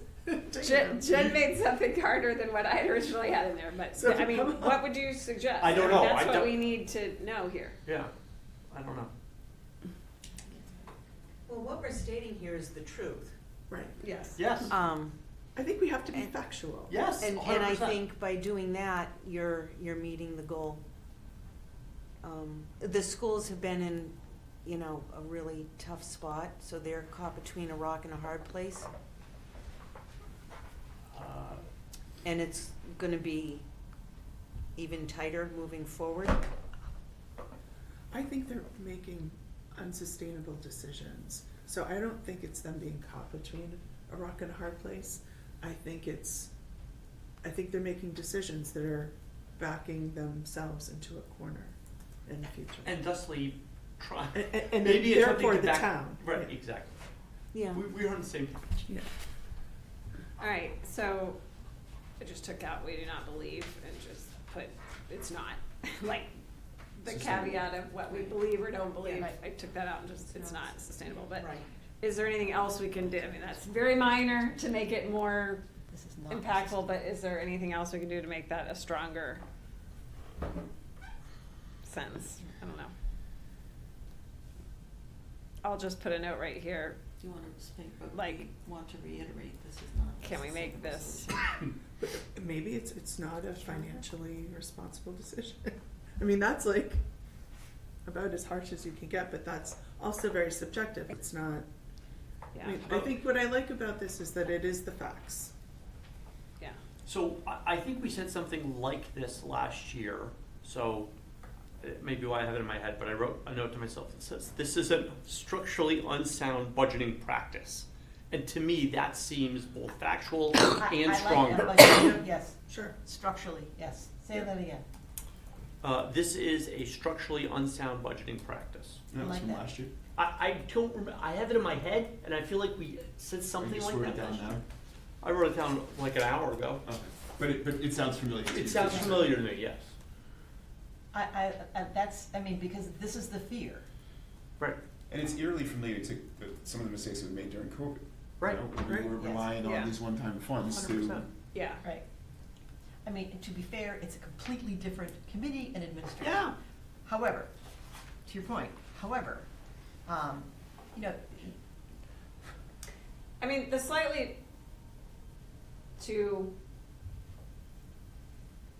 play devil's advocate to what we're saying, it's slightly different than the COVID funding because COVID funding was truly a one-time Yes. thing. right. This That- is that was a state blatant mismanagement, thing that you yes. do get reimbursements, some level Yeah. of reimbursements every year for expenses you incurred the prior year. Now, yes, the state could change the law and we could stop getting reimbursements, and there is some variability, like you don't know how much you're going to get necessarily, but we do get some money every year, so it's, That's true. But so I view this as, it's an example. Earlier, I mean, the part that I added earlier, the school department gets some substantial, like $10 million in variable grants and reimbursements every year. And that can vary by 10% per year. Yeah. And so in order to have a structurally sound budgeting practice, you have to build in some resilience to that. Yeah. And Yeah, it's on a $69 million, $72 million budget, $10 million is a lot. Yeah, it is. And 10% of variability in that is also a lot. And so, Yeah, so should we put some other sentence at the end of this that says, you know, for this reason, it's too bad this isn't after the circuit breaker, because it's for this reason that we are suggesting it would be good to save the circuit breaker funding, you know what I mean? yeah, but you can maybe move that bullet down. Yeah.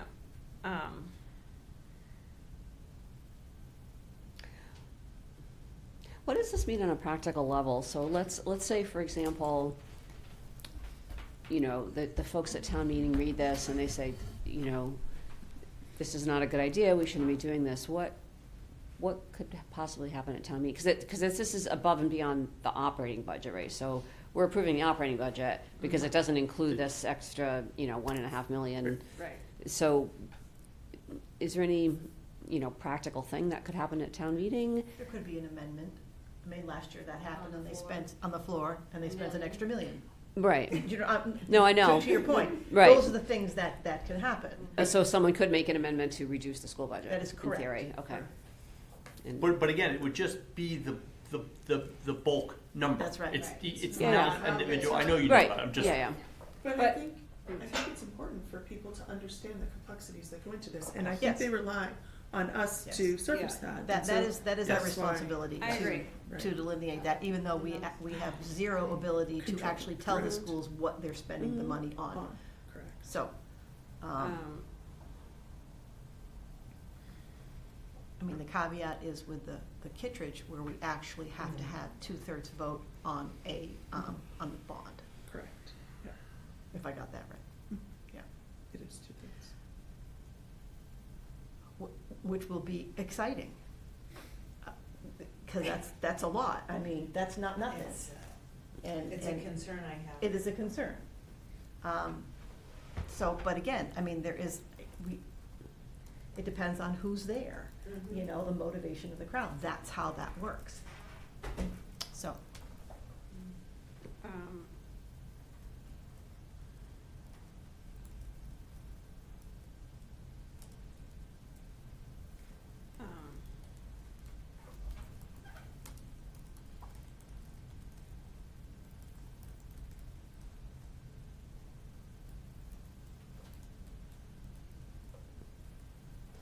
something along those lines. Okay. I think we should go back and relook at like just the order of the stuff in this section to see if we make it flow more of a story a little bit better. But I think it sounds like the committee is generally in agreement with the points made in Yes. this section. Okay. Okay. I mean, regardless of, I mean, we voted in the budget. I'm just saying, we still have to express our concerns, and the concerns are valid, you know. Right. So, yes. All right, municipal, were there any comments on the municipal section? I mean, I think we tried to make the point that there's a lot of cuts. This is a reduced services budget. Non-departmental fixed costs. So here's where we just talk about the change in insurance, because that's huge. Capital improvement plan. So it just summarizes kind of the big projects.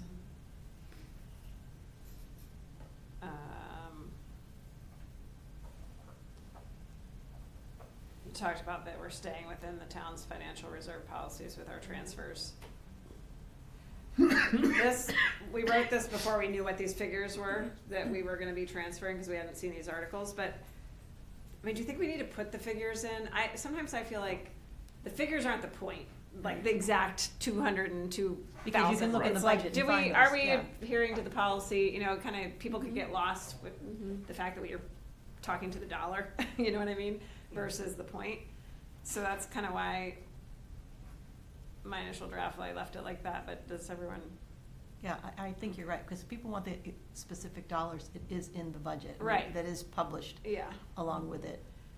Okay, and then we get into sort of the outlook, and this is where we're kind of trying to just make the point. This is not sustainable. We have the COLA wage increases. Here I'm wondering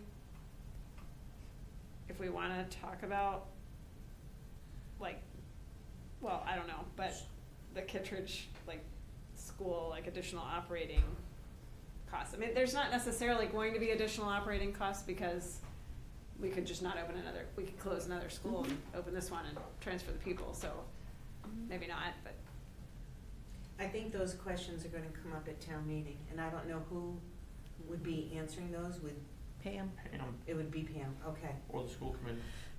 Pam, the school committee, Pam's financial director, I mean, Okay. but Pam is the one who will have to be prepared to, and she's she's really good at that. Yeah. I mean, she knows how to articulate and how to speak, but last year it was brutal, and this year it will be too. Yeah. Sorry, let me go back quickly to the SIP. Do we want to add something about the fact that, like, what the MSBA is contributing back and all that? Because if you're not, to your point, Michelle, if you haven't been like paying attention to all this stuff and you just see 79 million, you might think that we're planning to spend the entire 79 million. So maybe somewhere we need to explain that while we're voting to authorize the debt for 79 million, we're not planning to spend the 79 million. We're planning to only. That's a good idea, I think. Yeah, put in what the state. I don't know where we're gonna do that. That's the only one. Do you have a comment? Like Well, the under, section you have commentary? proposed funding source, so you have debt, you could do, that little asterisk. Yeah, you could have debt, and then plus, the funding source is also from the state. Yes. Well, true. Yeah, so, MSBA Yeah. reimbursement, Yeah. and if you could, and then put the amount or percentage, however it's best described in there. I think a dollar amount is maybe easier for people to see Than a percentage. than a Yeah. percentage. It was 29.2 million. oh, MSBA. it's 29.2 million Yeah. that they're reimbursing. Yes, MSBA. And we're coming up with 50.6 million. Okay. Do we want to? So you could put under, well, the debt is for the entire amount, is my understanding. It's not for the 50 some odd. Right. The debt's Yeah. for the entire amount, Yeah. just we're getting reimbursed. Yeah. So if there's a way to also, put that 50 number in there, it might help people a little bit. Just to clarify on that, so we will only take the debt for the 50 million, so we'll get the reimbursement prior to the Oh. issuance of debt. We have to authorize Author- 79. to- We author- have to borrow Oh. up to, so we have to authorize the full Okay. project cost. All right. However, the actual debt that we issue will be net of the Oh, reimbursement. that's, No, that's that's important better. clarification. Okay, Yeah, that's, definitely. I think that Nice. would be Yes. helpful to people. So what's the amount of the debt It's then? 50.6 million. Yeah. Does that work? We'll have to reformat this, but anyway, Yeah. kind of. And in your explanation down the bottom, I would say that the state reimbursement is, it's not a one-time opportunity, but it is, it is a one-time opportunity. Oh. Foregoing this, could leave us 10 years without funding from the state. Yeah, but could we like also balance the other side, like Yes. tell the whole story? Because I think yes, of course, all of that, but it is coming out of the One time. our tax capacity, and that is going to I don't know how to say it in a diplomatic way.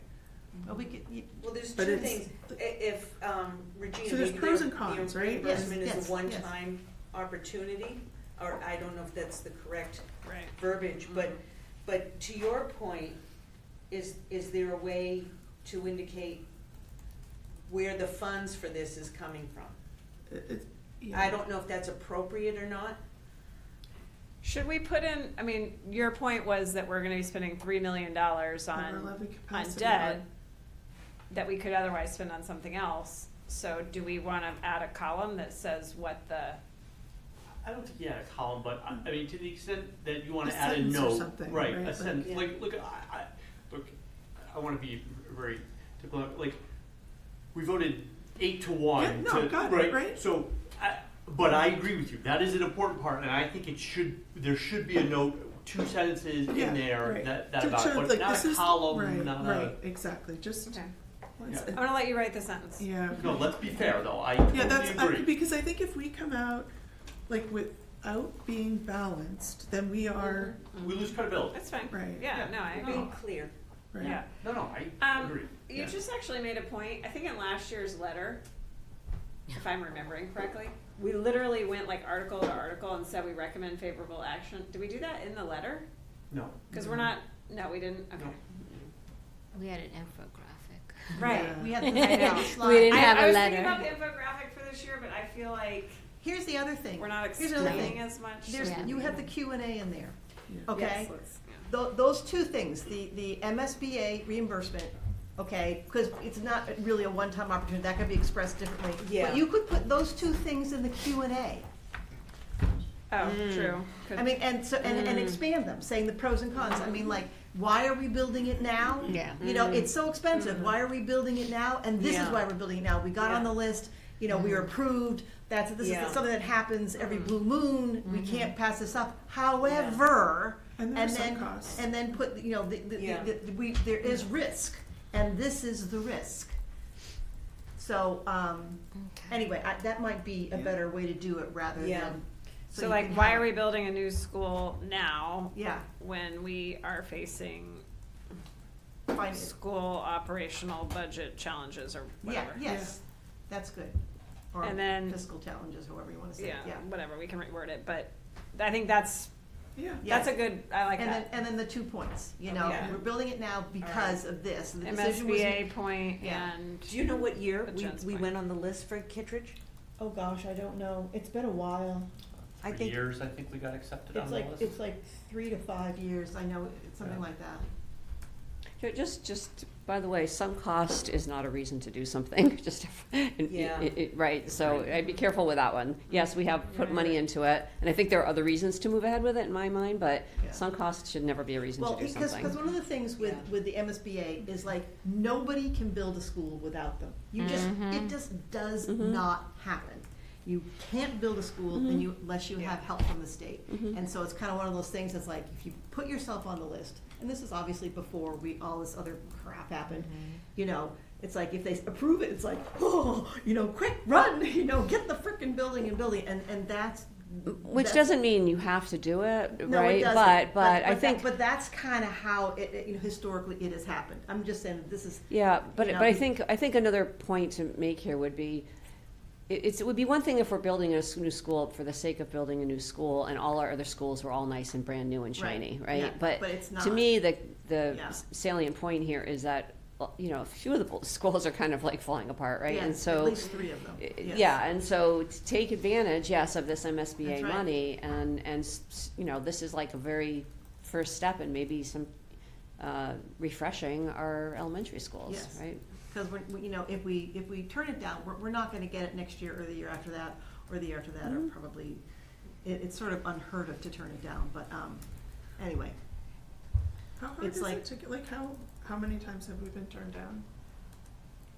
Oh, I think several. more than, Okay. I mean, we tried for years to get the middle school on the Yeah. list Yeah. and Okay. it never happened. Yeah, but say, I think they came back and told us, Yeah. you should try a different building. take. I mean, as a matter of fact, exactly. I mean, that's so. That's It was exactly right. specifically Yeah, okay. the Kittredge that was Yeah. approved. It's not like Yeah. that they decided that our Right. town Yeah. can get some money Okay. to build a school. It is this particular, Okay.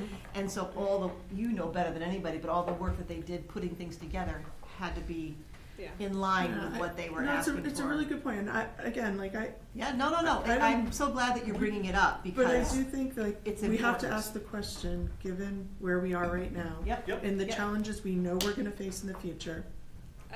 I It's agree a- 100%. right, I so- absolutely think we should ask the Yeah. question on here and Yeah. make the Yeah. point I that think we all agree. you two made in your, Yeah. Yeah. you know. Yeah. So, okay, so we'll add that question. I think we tried to not say that we're advocating for a override. I think that's good, but I would just ask everyone's opinion. The way it's structured now, the community will very likely be faced with the tax. You know, that seems more. I mean, I would prefer to say, although I don't feel strongly about this, the community may be faced with a tax override. Not will very likely seems overly, not confident, but overly decided, concluded. Could we say that the school department has indicated? See, that's exactly how I would prefer to say The it. school department has indicated that they will need. I like that. That's good. Yes. That they are desiring or desirous of. They have built a budget that will create the need Yeah. for, I mean, this is what they said. They Okay, said they it did. in open public meetings. I'm not, They could like, create the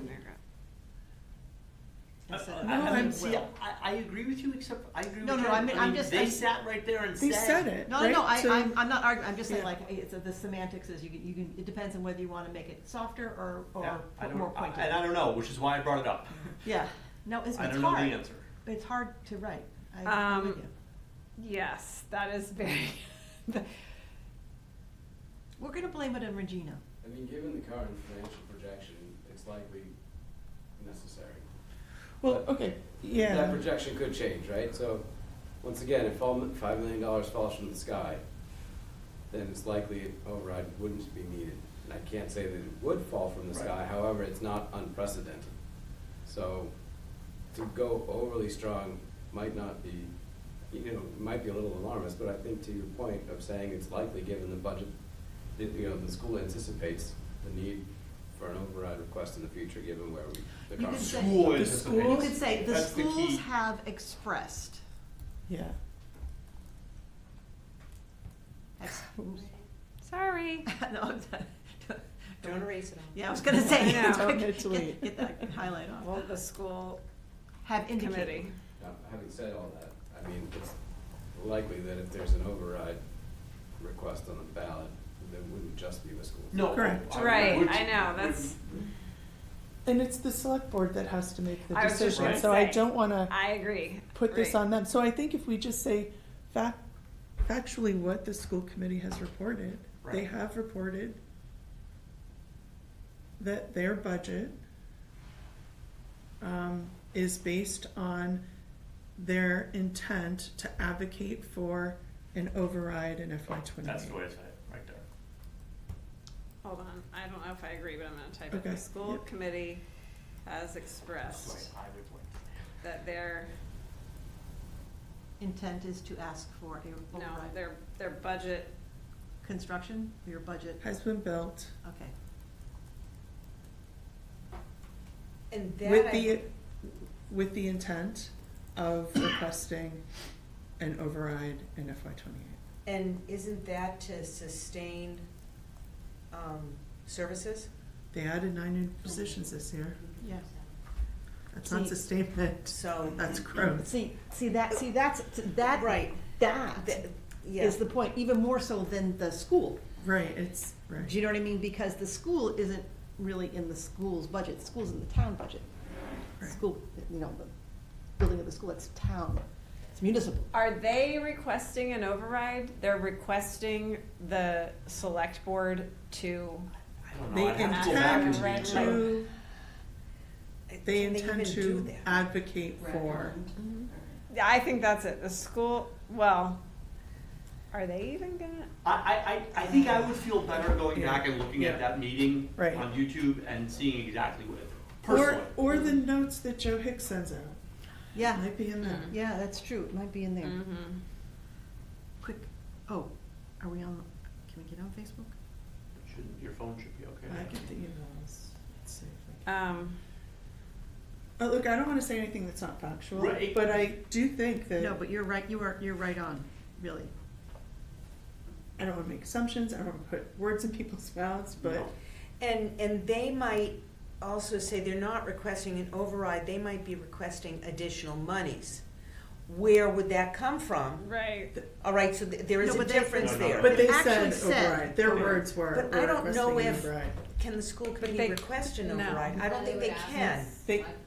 They can advocate for it. Right, they can advocate for it, so I think it's actually more representative that they're gonna ask for more money, which would likely come Yeah, in except that that's not what form. they So that's said. not what they say, yeah. So that's the only issue I have with what Yeah. they're saying. But they were saying something that they can't do. I don't know that, that's why I wanna find out what they said.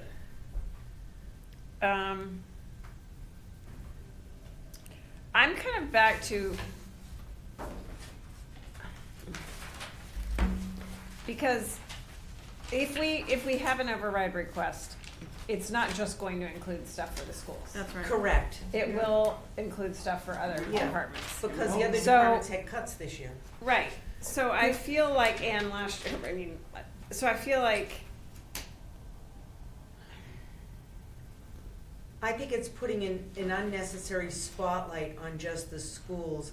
I think it is appropriate to indicate that they have indicated they'll need more money, yeah. but we don't know what's gonna I strongly happen. disagree. I Because they're throwing around the override language. They are. And I that's true. think that we have to acknowledge that plainly. I agree with you that, right, they have no authority to do, Yeah. to request, they Yeah. have no authority to, put an override vote to the town. Only the Right. Board of Selectmen can do that. But they can raise that request to the Board of They Selectmen for can. sure. And they have said they're going to do that. But they, as an entity, also don't have privy to other aspects of the budget. Right? So for them to make a budget, an overall town budget, assumption is inappropriate. Well, but I also feel it's inappropriate to protect them. I think we should just lay it all flat. I think we should be factual, Right. I Yeah. completely agree. Let's go back and look at the meeting and see exactly what Joe said and the thing that he sends out through email. I mean, I do think, so you're saying, because I don't want it to appear that we're suggesting that if there is an override request, it would just have stuff from the schools. Yes, I agree. So, Yeah. I would wanna put a second sentence that said, you know, if the community, you know, Again, we have to look at and find the meeting. You gotta look at, see exactly what was said. Do you know what I mean? I mean, because it needs to be factual, and Correct. I don't wanna sit here and be bashing, 100%. you know, look Yeah. like we're bashing the schools either. So we don't wanna do that either. No, I mean, I think, I mean, I know, that's like, you know, we're very much on the same page, let's be factual. And, we can't say like, the school said this without actually reading it again or listening to it again. Could go back to the tri-board meeting. I mean, the fact is, just with COLA wage increases for the schools and, you know, the other, you know, anyone that has a wage increase in their contract. I feel like just with that, we're, How, This is, I'm not so, unhappy with this. so could we actually say that, they anticipate their budget, to exceed a 2.5%? They always get more than 2.5. Yeah, I I know. know. This is the last year of their 4% increase. They're going to do a new teacher's contract. Okay, And the police department will get more. If Yeah. you're getting the body cams, they're gonna get more as well. yeah, Presumably, yes. it's not guaranteed, but agreed. presumably. Agreed. I know, that's why I was kind Um, of hoping that they get their grant. What if we said something like it may be a challenge to meet level services the following year without an override? Given the current projections, yeah. Yeah, I like It's- that. Of all Yeah, departments. it actually Yeah, for works. all I mean, that's our departments. opinion, regardless of what the Yeah. school, Yeah. regardless of what the school department said, Yeah. that's our opinion. So It's to say it again. maintain level services from 27 to 28, Here, here. we may be looking at an override. In all departments. Mm.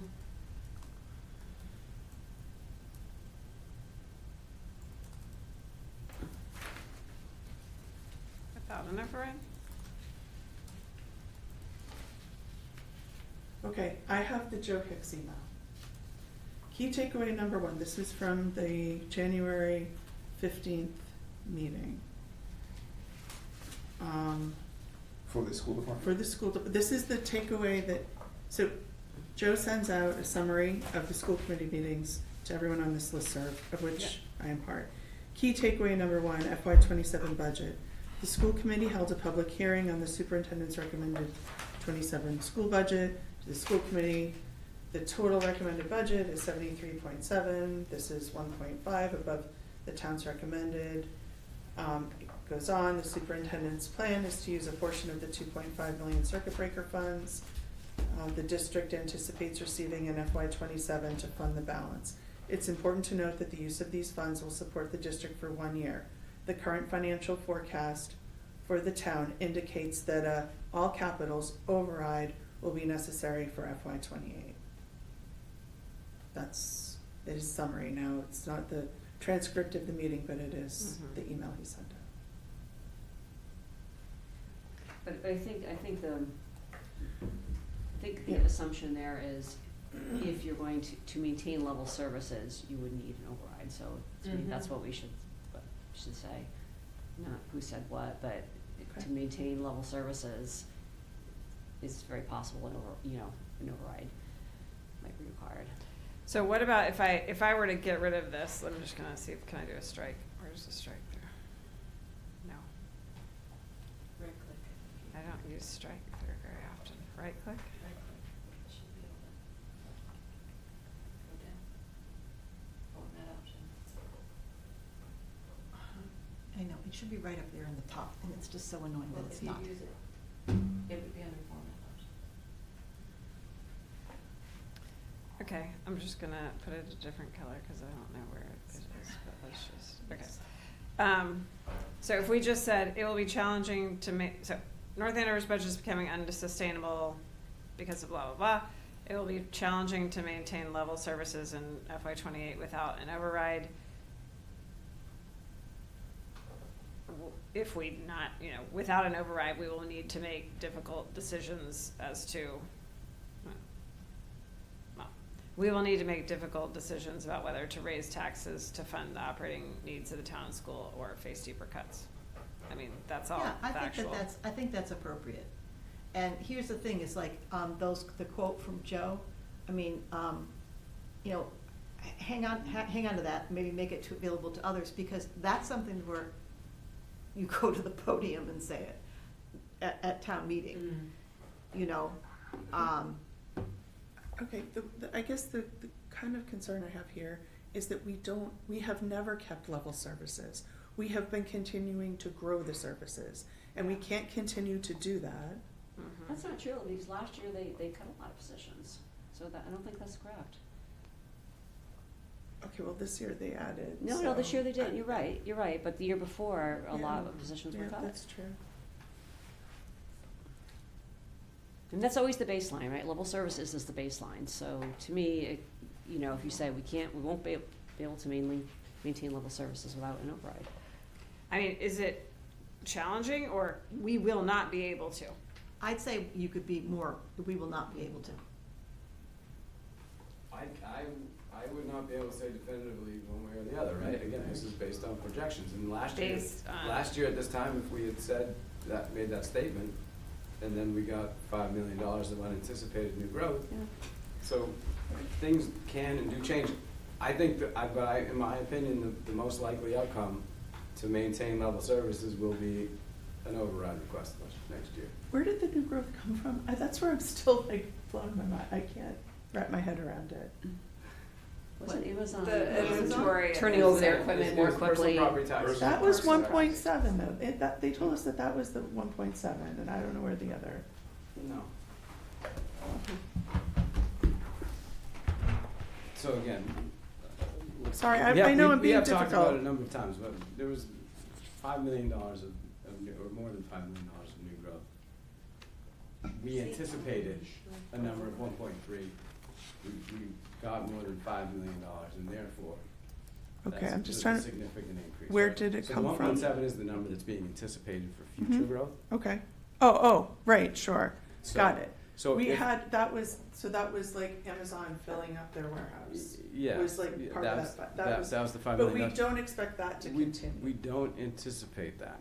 And Right. so I'm not saying that there's a great likelihood Okay, of I got it. unexpected new growth. However, if $5 million came in for new growth and we're projecting 1.7, that would change this financial picture.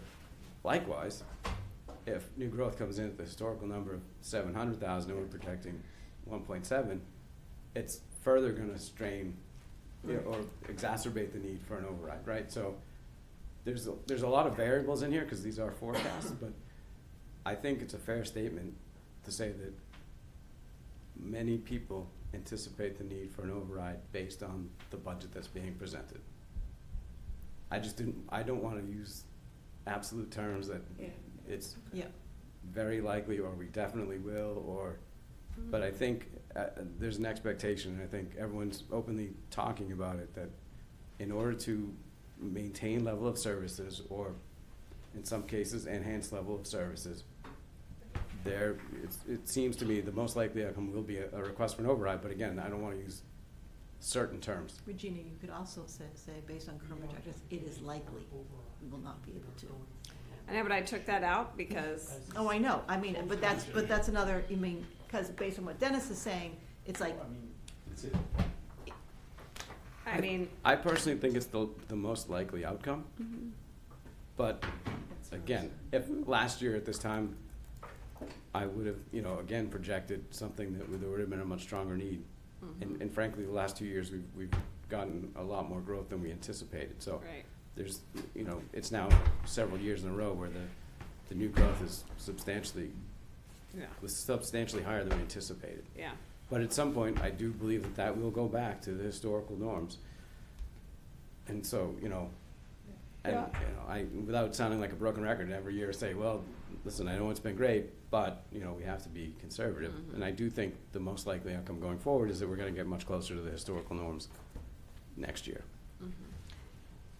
I think the point of this is to sort of put that out there, right? Like, get people to know that this is, you know, put it out there, and we're putting it out there, and I think we can Yeah. work with it all night long, but the idea is to Yeah. get the concept out there, Yeah. in my opinion. so yeah, what you X'd out, I think you can get rid of. Yeah, okay, so. Okay, so now that we've kind of, all right, do we wanna, did everybody take a look at the FAQ portion?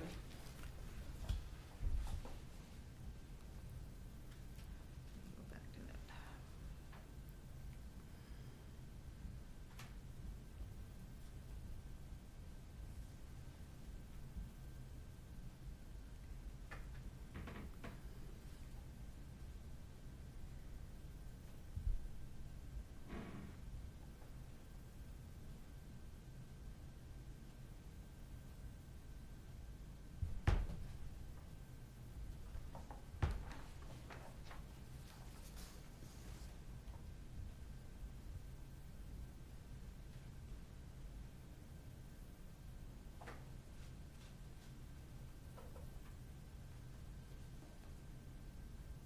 Now, I'm not saying that you should do it, I'm just throwing this out there.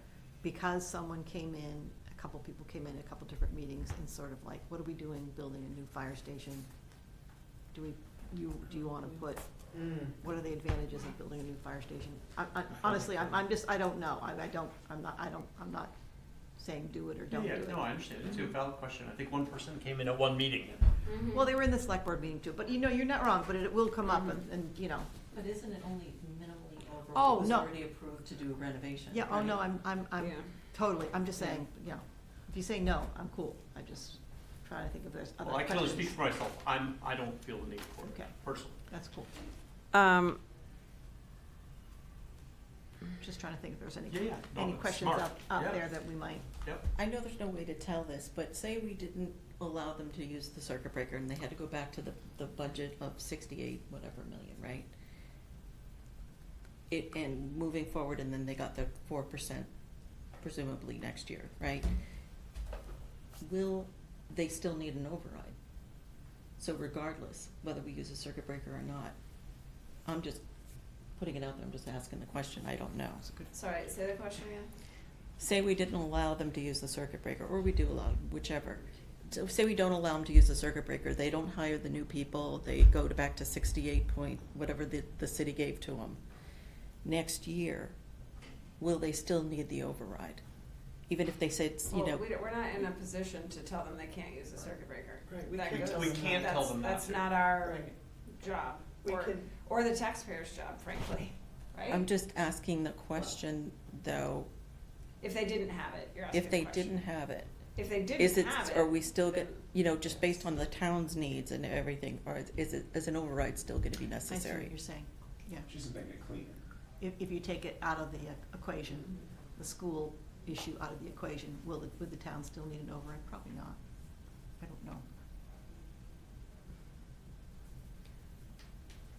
Well, I mean, to me, it's kind of amazing that we haven't needed one to this point, because you get Well, the. no, we probably have. We just haven't. Yeah, gone- right, that's what I mean, Yeah. though. I mean, with healthcare costs rising, what, 15% a year? Yes. And Prop 2.5, Exactly. and the new growth ending? Right. And when was the last one? Was it 2006 or something? 2008. Yeah. 2008? Yeah. How far below the tax levy are we taxing? Are we hitting the capacity now? I think we're a little below the capacity based upon what happened at town meeting last year. We had purposely, and Dennis will correct me when I say something incorrectly, but we had purposefully, as a policy, been below that for strategic reasons. Last year, in order to address the budget constraints, we raised it. And then, but we still had a little bit of a bubble. Then at town meeting, the town added $1 million to the schools, so that cut into that again. And you'll know better than me, but there's a few $100,000, $500,000-$600,000 of levy capacity still, something like that, right? Am I close? So, well, there is more. However, for purposes of the discussion, going forward, the amount of money that we have currently estimated for levy capacity in the future is essentially zero. Right? Right. Going forward, it would be roughly more or less zero, because all the capacity that we have currently will be utilized for the debt projects that. Now, So, right. assuming those debt projects are approved, Right.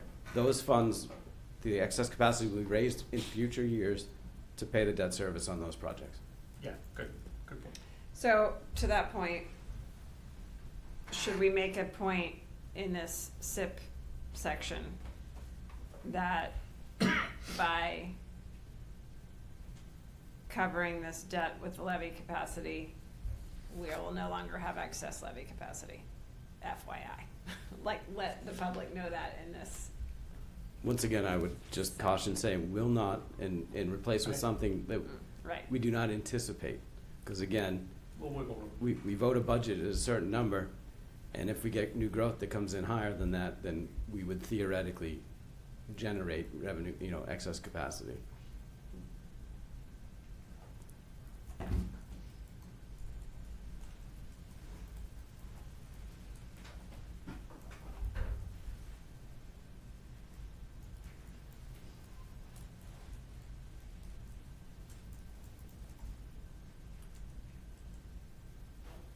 So, is that the right language? The debt taken for these SIP projects will be funded via excess levy capacity, and therefore we do not anticipate having excess levy capacity? It's not being funded with, it's going to be funded with taxpayer dollars. The amount we raise will, equal what the tax levy limit is at that point, so there won't be any tax, Which is excess levy. It would be, yes, 2.5. essentially. 2.5 plus new growth, exactly, so. Plus new growth. someone's gonna have to help me word this. I'm just gonna highlight it so that we'll remember to make the Part of the point. problem We is- don't all need to sit here for me to figure out how to word that, but, You may be getting a little bit into the weeds too much. yeah, you think? Yes. Yeah, Maybe a little bit. okay, fine. But The only reason I say it is because last year we talked about this excess levy capacity and everyone was like, we still have money on the table. We could like give all this to the school. You know what I mean? Like there was a lot of discussion about this levy capacity, and but maybe that's died down. a bit. we haven't been talking about levy capacity this year because we don't anticipate having any, because we have those. Okay, fine. Because of these three projects Okay. there is no anticipated revenue, levy capacity. Maybe just put that. Wow. There is no anticipated. And it's not normal to have. It's levy not, capacity. that's not uncommon. Right, That's so not I uncommon. think That's- we just Right. don't put it. That, Maybe you're- having large amounts of levy capacity is, Yeah, because you're highlighting something that is Yeah. like, this is, Right. you know, it depending on the year, it Yeah. just, yeah. and again, given Opens the question. the way that we had the levy capacity was because of significant unanticipated growth. And the strategic decision, Correct, correct. It was a plan, once, as that revenue was realized, it was strategically planned to Thank goodness maintain that that you're here. capacity. So happy you're here. So I'm gonna actually remove these 2 points about the MSBA being one time and the point about Yeah. that instead of operating costs, cause we said we're gonna put We're it in gonna put FAQ. those to the- Right, okay. Yep. Makes sense. Alright, do we feel that we've, Yeah. yeah, but, you know, to the extent you want it, I'm happy to make a motion of the body to empower you and whoever else it was, Jen It's me, and Jen, Jean, to continue to wordsmith this. I mean, I think we would all agree with that, but if you would prefer, you know, Depends on when you formal- wanna hand it in. I mean, if you think it's done, send it to us real quick and say, I'm submitting this in an hour. You know what I mean? Like, seriously. well, I can't, No. like, we can finish writing it, but then because of public meeting law, I can't really I can't send it out to the group and say, do you have any further comments before I send it in? That's a good point. So we would Okay. have to actually physically meet again, which is not, we don't Nope. have time. I'm with you. You don't have Okay. time. We don't have time to Sorry. do that. So I think what we have to say is Yeah. authorize the three of us, which I think have a balanced view. Yes. Yep. And we'll Yes. come up with something, hopefully we heard all of your input and. Well, plus you have to do a grammar search anyway. I mean, you just got it. Yeah. You know, it is what it is. You gotta read it again, cause you always find Yeah. something. So, Okay, so if everyone's good with that? yeah. We'll do that. We need to turn it in by Friday. Do you need to make that motion? I Do we mean, need to physically, No, vote? I we mean, do we don't. need to actually vote on it? or No, we we don't, just- because I it's think not we a, can. no, we do it every year. You and I have been doing that forever. yes. Yeah. And So I think- I'd like to thank the three of you for taking this on, because I Yes. know in Oh, the past, 100%. we've divided it up, and it's a big job for three people to do, so Gina thank did. you. The heavy lifting. No. We made th- little Yeah, edits. wanted I to mean- recognize the amount of work that I know goes into this. Thank you. I hope no one feels excluded from the process. Oh, I'm but so the Don't reason I worry, did no. that is because- Don't worry, we'll get over I'm it. The reason I did it is because we weren't, Type of therapy. we I weren't, was just complaining to Keith about how I really wanted to do the steward section. All the work. Don't I've ever done do this there, again, it's Regina. just- No. if we were doing a more lengthy letter like we did last year, rest assured, I would have carved it all out to everyone, but since it was I kind of thought, let me just take a stab and see if an abbreviated version would work this year. It's a different year. Last year, it was Right, completely yeah. different. It was ridiculously Yeah. complex. I mean, you know, totally, Yeah. and this is a way more narrow focus too. Yeah. Because of circumstances, Yeah. you know? Exactly. So- I think for me, like making the point comes across more clear when there's not a bunch of other stuff. Yes, Absolutely. that's We're right. making a point Yes. here, and that's what Yes. we're saying. Yeah, read these Yes. words, these words, not Yeah. the rest of the, yeah, so, Absolutely. I agree. Okay. Yeah. Good. Well, you're welcome. And we will. The Oh, we have Meeting meeting minutes. minutes. Yes. I would or- move shoot, I just approval of our meeting minutes from February 25th. No, March. March March. 25th and 30th. agenda right there. Thank you. Oh, second. Hold on. Oh, sorry. Hold on. Hold on. Done. There we go. March 25th and March 30th. That's a 10 o'clock second. Yeah. Second. Next. Okay, all in favor? Aye. Any opposed? And I would move we adjourn. Second. All in favor? Aye. Thank you guys for a Thank late you. evening, but